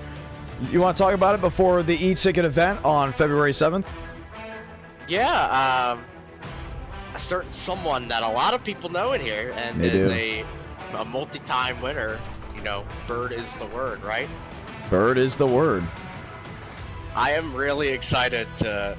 The paint scheme isn't made yet, but what I have seen, I think it is going to be paint scheme of the event. Really? I think Wow. you're going to see. You're not going to recognize it's Demos, which honestly that excites me because. I mean, you like changing schemes like you change underwear. Let's be honest, okay? And that's not even a terrible statement. I mean, you do change your paint schemes a lot, which we don't like from a marketing standpoint. But I will say this, when he showed the test car off, I was like, you know what? You are a big fan of birds to begin with. Barbagallo is a huge fan of Panchito. This may be a match made in heaven, as long as the scheme is iconic enough to sit throughout the entire year. Because I would love to see only one alternate from you the entire year, just because of how popular your brand has been made in this community. But that's on a personal note, or I would say selfishly speaking on my end. But what do you think is going to look like? Because the bird on the hood looks really good. Oh, well, I made that myself. I don't think that's going to be on the car. But Ooh, that would have been really personally, I really want to incorporate both of our brands on there, because obviously he's sponsoring it, so I want to make sure that I'm getting his brand out there, but also kind of mixing in, my own brand and kind of my own twist to it. So I think it's going to be really awesome and, something new. I don't like change, but, I'm all for this. I'm really excited to see if I can go back to back and do it a little bit less. I already forgot what I don't know what I'm saying. It's been a long day. It's been a long day. It's okay, because I'm tired too. I think we've all had a long Tuesday. What I was gonna say is it's gonna be controversy free this time, and that's what I wanted to say. That's what you want to say. Heck yeah. Florida 500 is going to be a lot of fun. You're a two-time e-ticket winner, but we talked about it. The second we got to NWP, I wouldn't say to NWP, once we got to May, everything changed, right? Couldn't make qualifying. You won 2 e-tickets, and then NWP, there was the crash. Tailgate, there was the incident, and then Great American 500, I mean, it seemed like Demos just changed quickly from, he's going to be probably a contender in every e-ticket to, what's going on? Why do you think that was, and is it going to be different this year? I don't really feel like I changed my approach. I just feel like I was kind of wrong place at the wrong time in all of those moments. Definitely a big mood swing compared to the first half of the year, as you said, where it seemed like everything went my way. Obviously the 2 wins, getting that monkey off of my back, and then going out there and basically dominating Alabama. But yeah, after I got sick and couldn't make qualifying for Indiana, it's just completely gone downhill from there. Yeah. New year as well, and you're going back to 2 events that, I wouldn't say off the bat, but I mean, you're going to an event that you've won. Then you're going to go to Le Mans that nobody has any data on with this car, with the next gen. So it's going to be really interesting to see how it all goes. Yeah, Le Mans, I'm so excited for that. That was kind of my idea. You asked me to start listing off some international tracks, and I said Le Mans and Lightbulb above your head, and I ran It did. When I realized Le Mans can happen without a chicane, I went, oh yeah, show me the event. Like, this is going to be great. To put it into perspective for someone that has never driven it, you're talking about 205 on your own down the back straightaway. How fast? 205 down the back straightaway, all the way down to 50 miles an hour in the braking zone. So what is okay? So you have at least a little bit of data. Compare the straight to a super speedway. What's different about it? It's a long straightaway. Like, you're gonna feel like you've been on that straightaway for like 10 years. Really? So that's 205 without draft too. Yeah, I think you could. I want to say 210 maybe. I don't really know what setup we're using. We'll have to test right away before I leave for Florida. Yeah, I know the gearing ratio will play a big role into it, but I think if we do it right, we're going to be going really fast, like fastest speeds we've seen on here at a NASCAR. It's going to be really exciting, and I can't wait to put on a show for all the viewers, something that I don't think's been done before. So I have found out we're on the qualifying set for Atlanta. That means you guys are going to have to pit right away, which is fine because we've done that before. Is that going to make things interesting? Oh, well, absolutely. I think if we don't get a lap one caution, I think we're going to see a crash. Historically, in here, we stink at green flag pit stops. So, all right. That was a mess. And I think Dega earlier was going to be a mess if we didn't get that yellow. I don't know if you know this, but we were one lap away from, or actually the lap I got wrecked on, I wanted to pit that lap. Oh wow, really? We were about to pit, and that all happened, and then my race car was destroyed. But yeah, it's gonna be a lot of fun. All right. It's going to be a lot of fun to see how this all goes down. 2-minute warning, Moss. Stellar 2-minute warning. So we'll go ahead and drag you back and get ready. Jerry Rodriguez, John Ramos, how are you? I'm doing good. What about you? How's your life been? My life has been great, but how's your life been? I've been working Really? Yeah, now you're out of high school. You going to college at all? Straight to work. Heck yeah. How was your last season of baseball? Made it to state, lost first round, but that's about it. All right. Well, still made it to state at the end of the day. Oh, yeah. We lost it for private school, but it's all right. You signed up for the Florida 500, is that correct? All right, then we're going to go ahead and keep that in mind. Hopefully you do something well here. How's your night been? I don't know. I did Talladega. I don't even know what happened. I just got into a wreck late in the race, so. You seem very tired. Yeah, I just got out of the damn shower, dude. Oh, okay. After, like, I took one lap of Vegas, and I was like, man, I'm not doing this. Oh my god! That's my first time back on iRacing, and like. You did one lap back, and you just went, oh no. Yeah, I even started in the top 10 too. I was just like, yeah, I can't handle this. I'm going to the shower. I'm gonna lay down.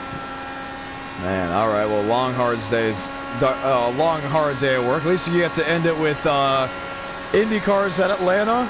You went out there for a qualifying lap? Yeah, 9th right now. I don't know how, but it's not going to end well. I already know that. Not going to end well. We'll see about that. How that all goes. That's Jerry Rodriguez as he's hanging out. Jeff Prochaski jumps up to third. Jeff will interview you again. How are things? P3, is this the race? It could be, man. I don't know what's going on with that fuel situation. I don't know what we're doing here, but you'll just have to pit early, and then you're going to have to fill it up. Yeah. Anytime we got a good starting spot like this, we got a chance. So I've been good in the IndyCar. I'm better at road courses, but I've run well at Indy before. First time with this combo, obviously, but we'll see what we can do, man. We've had a great night.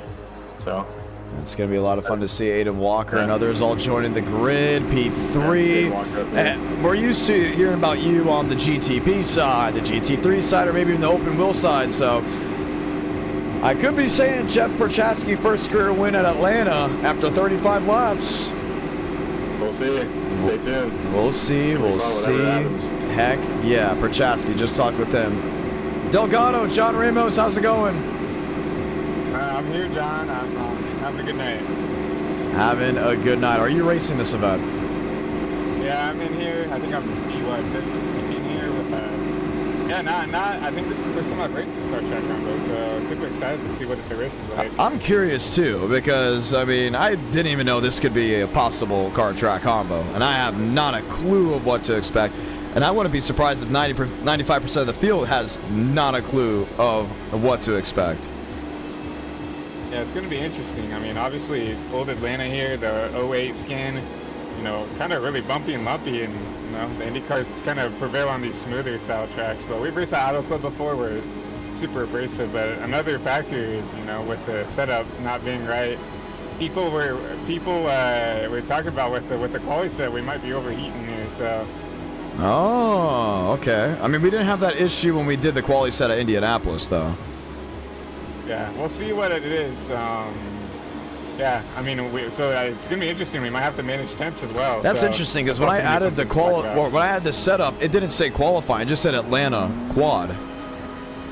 It said quad instead of qual. So that's interesting. But yeah, it looks like I'm looking at it with 5 laps on the dot, so we are gonna have some green flag pit stops to at least come up and top off on fuel, and then it'll be a race from there. All right, going to be a lot of fun to see how it all goes down. We are ready for things to rock and roll. Do you want to say anything to anyone back at home? Yeah, I mean, thanks for the fans for coming in and watching. Looking for some more cheerleaders over here with the Beam team and just me personally. But yeah, thanks for all the fans at home for watching. Super fun. Hope you guys at home. Heck yeah, that being Christian Delgado, Godspeed on all of that. All right, let's get ready to go green. NO9 America feeling victories all year long. Just one more race left of this night. Hey, you're starting to hear my voice start to deplete, but it's because of all the fun action we've had. Thank you to everyone that's dropped a like. Can we hit 250? Is it possible? Let's find out. Pace truck makes the hard left onto pit road. Multiple drivers come in with it. Cody Workman and others lead them to green.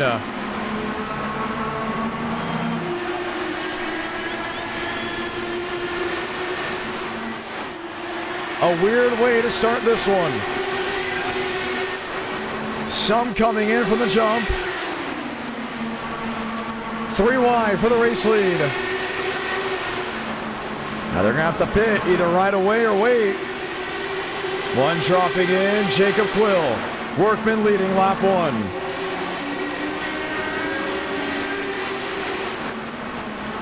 Mikey Mitchum up to the 2nd position. Chad Hornish in 3rd. And I don't know why that many cars dropped off. You would think maybe to stay out, because since there's so many cars, you could be staring down the barrel of a long green flag run. Nobody's grouped together.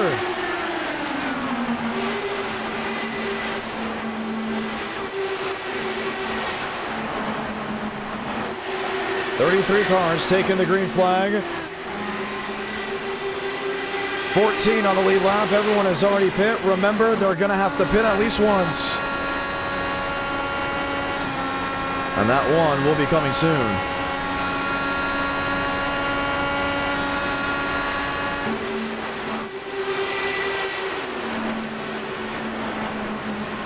Bryce Benton in 4th, Jerry Rodriguez in 5th, Connor Zola in 6th.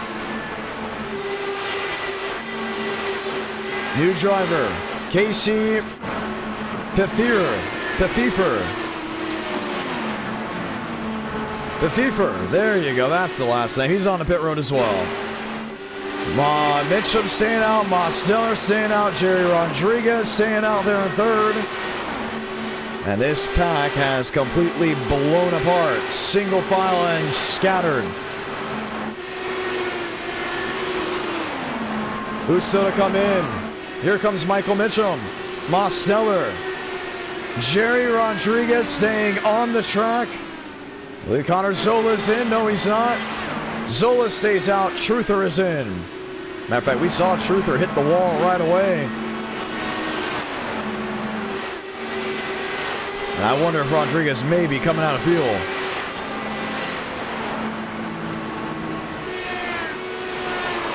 Connor Zola will stay out, and he will leave that one. Rodriguez is in.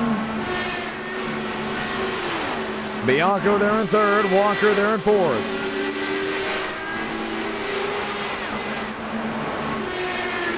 Walker, Bomar, Buys, Quill. Mosteller, Kenny Reel, 9th and 10th. Oh, should we say 9th and 10th? As it looks like Jacob Quill may be the first driver to be on the lead lap when they all cycle through. He was also the first one to pit. Up to full speed, might I add. So here's Mosteller. Remember, he came in as well just to top off. Hanging around Bryce Benton, Shaver, Kenny Reel.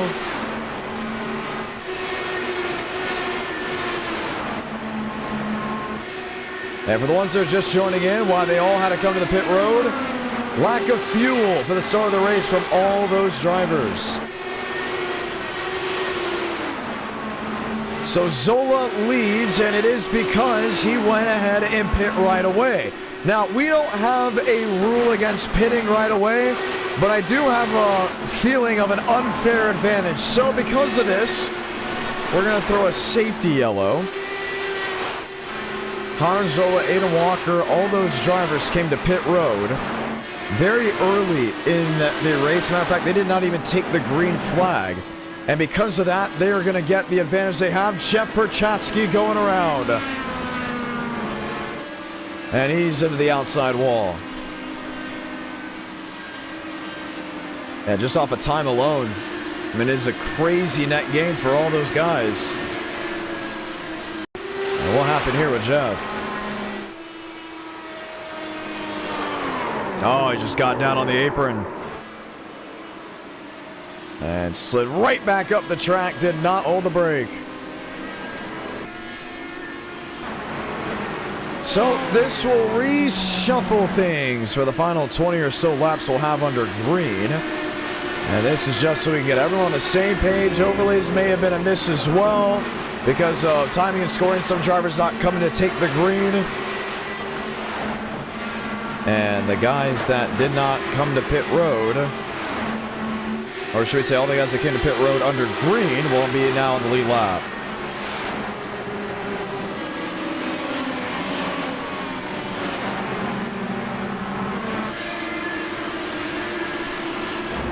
So 24 laps to go. There's Aiden Walker. And there's James Bilmar. Quill, Bianco, Mosteller, Buys, Downey, Delgado.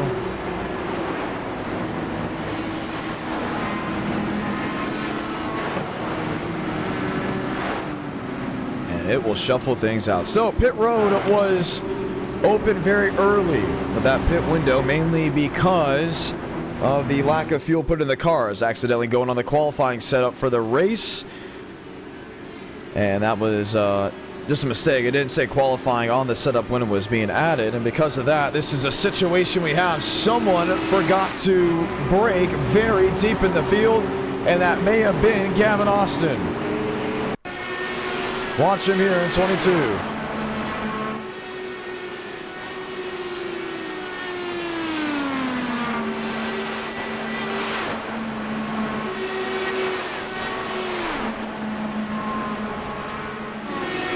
It's just some guys just not paying attention. Oh my goodness.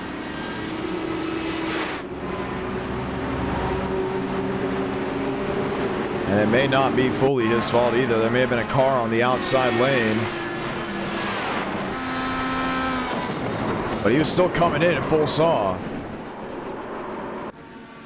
And Gavin Austin has been asked to leave the racetrack because of that whole situation. So caution is out. These drivers have had every opportunity to go back around and get back on the lead lap. So the lights are off and we'll be ready for a restart. Connor Zola, Aiden Walker, Bianco with James Bomar and Jackson Buys.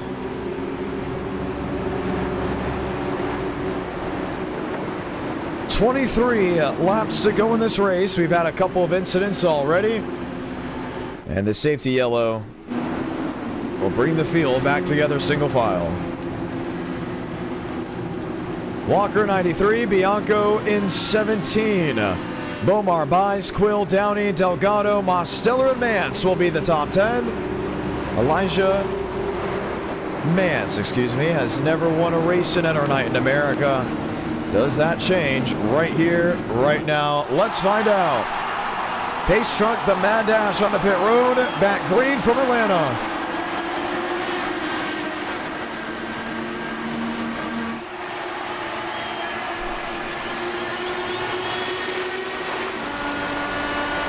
Walker, Bianco in third.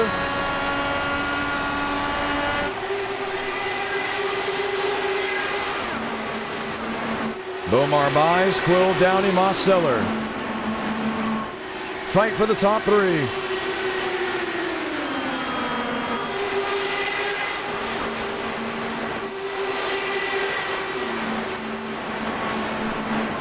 Walker in second. There he is.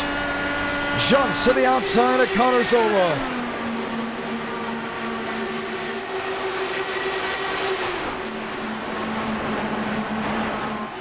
Bianco and Bomar. Bomar way to the outside.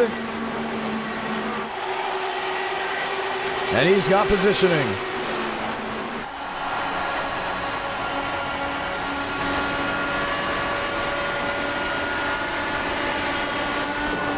Oh, just gets into the wall.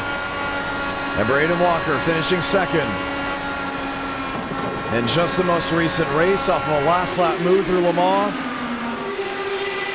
20 to go and he's got positioning, but James Bomar and his JBL 20 is on the scene. Bomar in a second.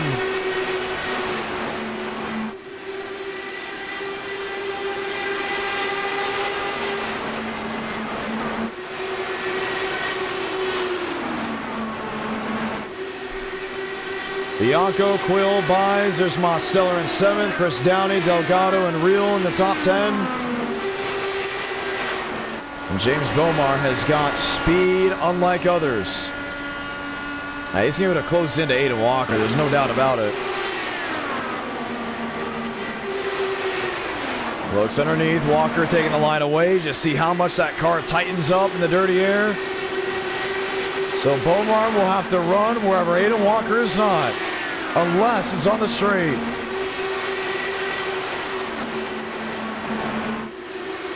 Trying to get the run down off turn 2. Walker attempting to break the draft. Oh, it's going to be tight. Bomar catches the wall. And Walker was not able to run directly in line with him. It's a guessing game of where to go.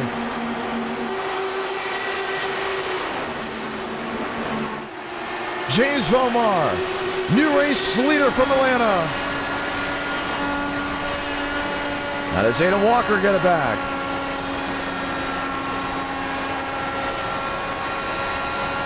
Oh, Bomar spins for the race lead. And puts it right on pit road. Oh man, and he just took the top spot. How did it all go down?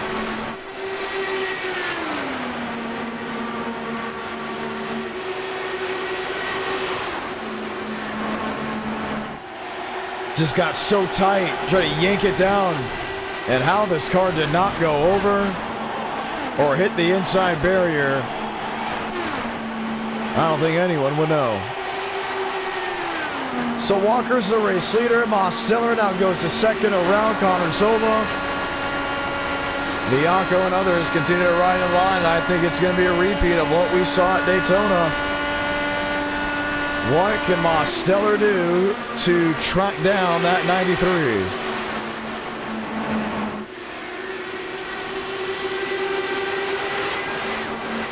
Four tenths. 3 tenths.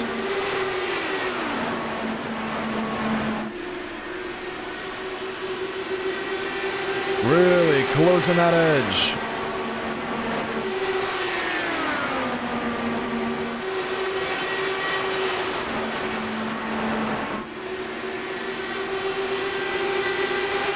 He's on him. Looks inside, bails out of the throttle. Trying to switch back up top, but Walker knew the game. And he's going to know the game. He knows what happened into that Le Mans chicane.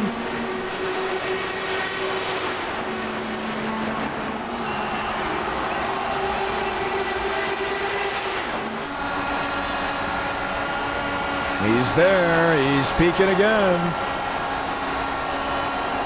Out of the throttle, back onto the gas, just ever so slightly. And these open wheel cars, they go full throttle on these ovals, these big intermediates. It just eases very lightly out of the gas. Lap traffic ahead. 10 to go. No move just yet. Walker versus Mose. Connor Zola watching on from third just in case things go south. 9 to go.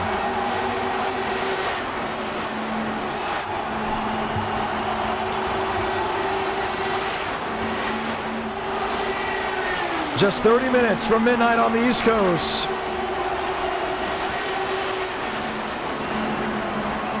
Mosteller and Walker still 2 tenths the difference. Is it going to be one of those classic finishes that we all know and love?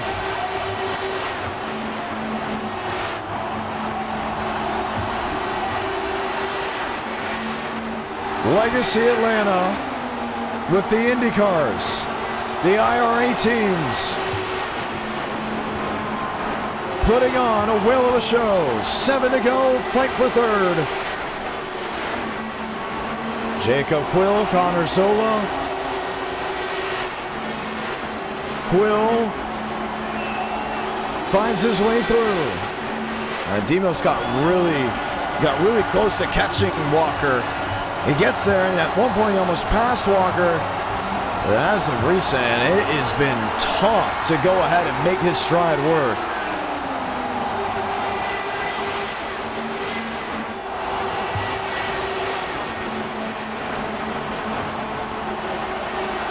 Five to go this time.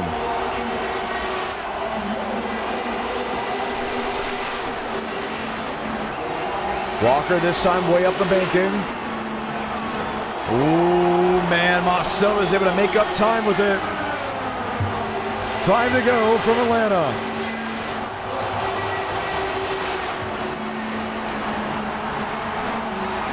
What to do, what to do. Slingshot, engage to turn 3.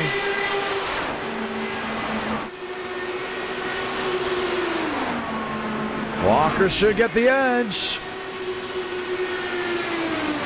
Top lane advantage. 4 to go.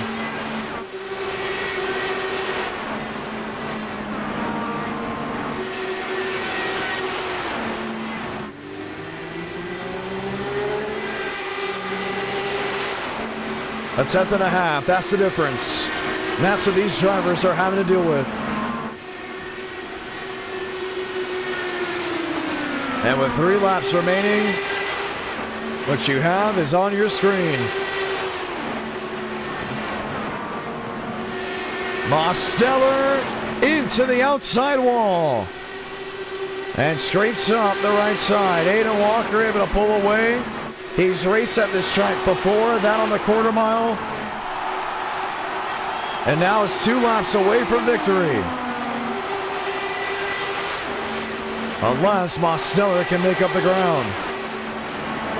It's going to be tough. He may only get one swipe at it, too. No, it tightens up. Ever since that hit to the outside wall, it has hurt the right side of his machine. What a night it has been, an unpredictable one at that. Salamanca, one to go from Atlanta Motor Speedway.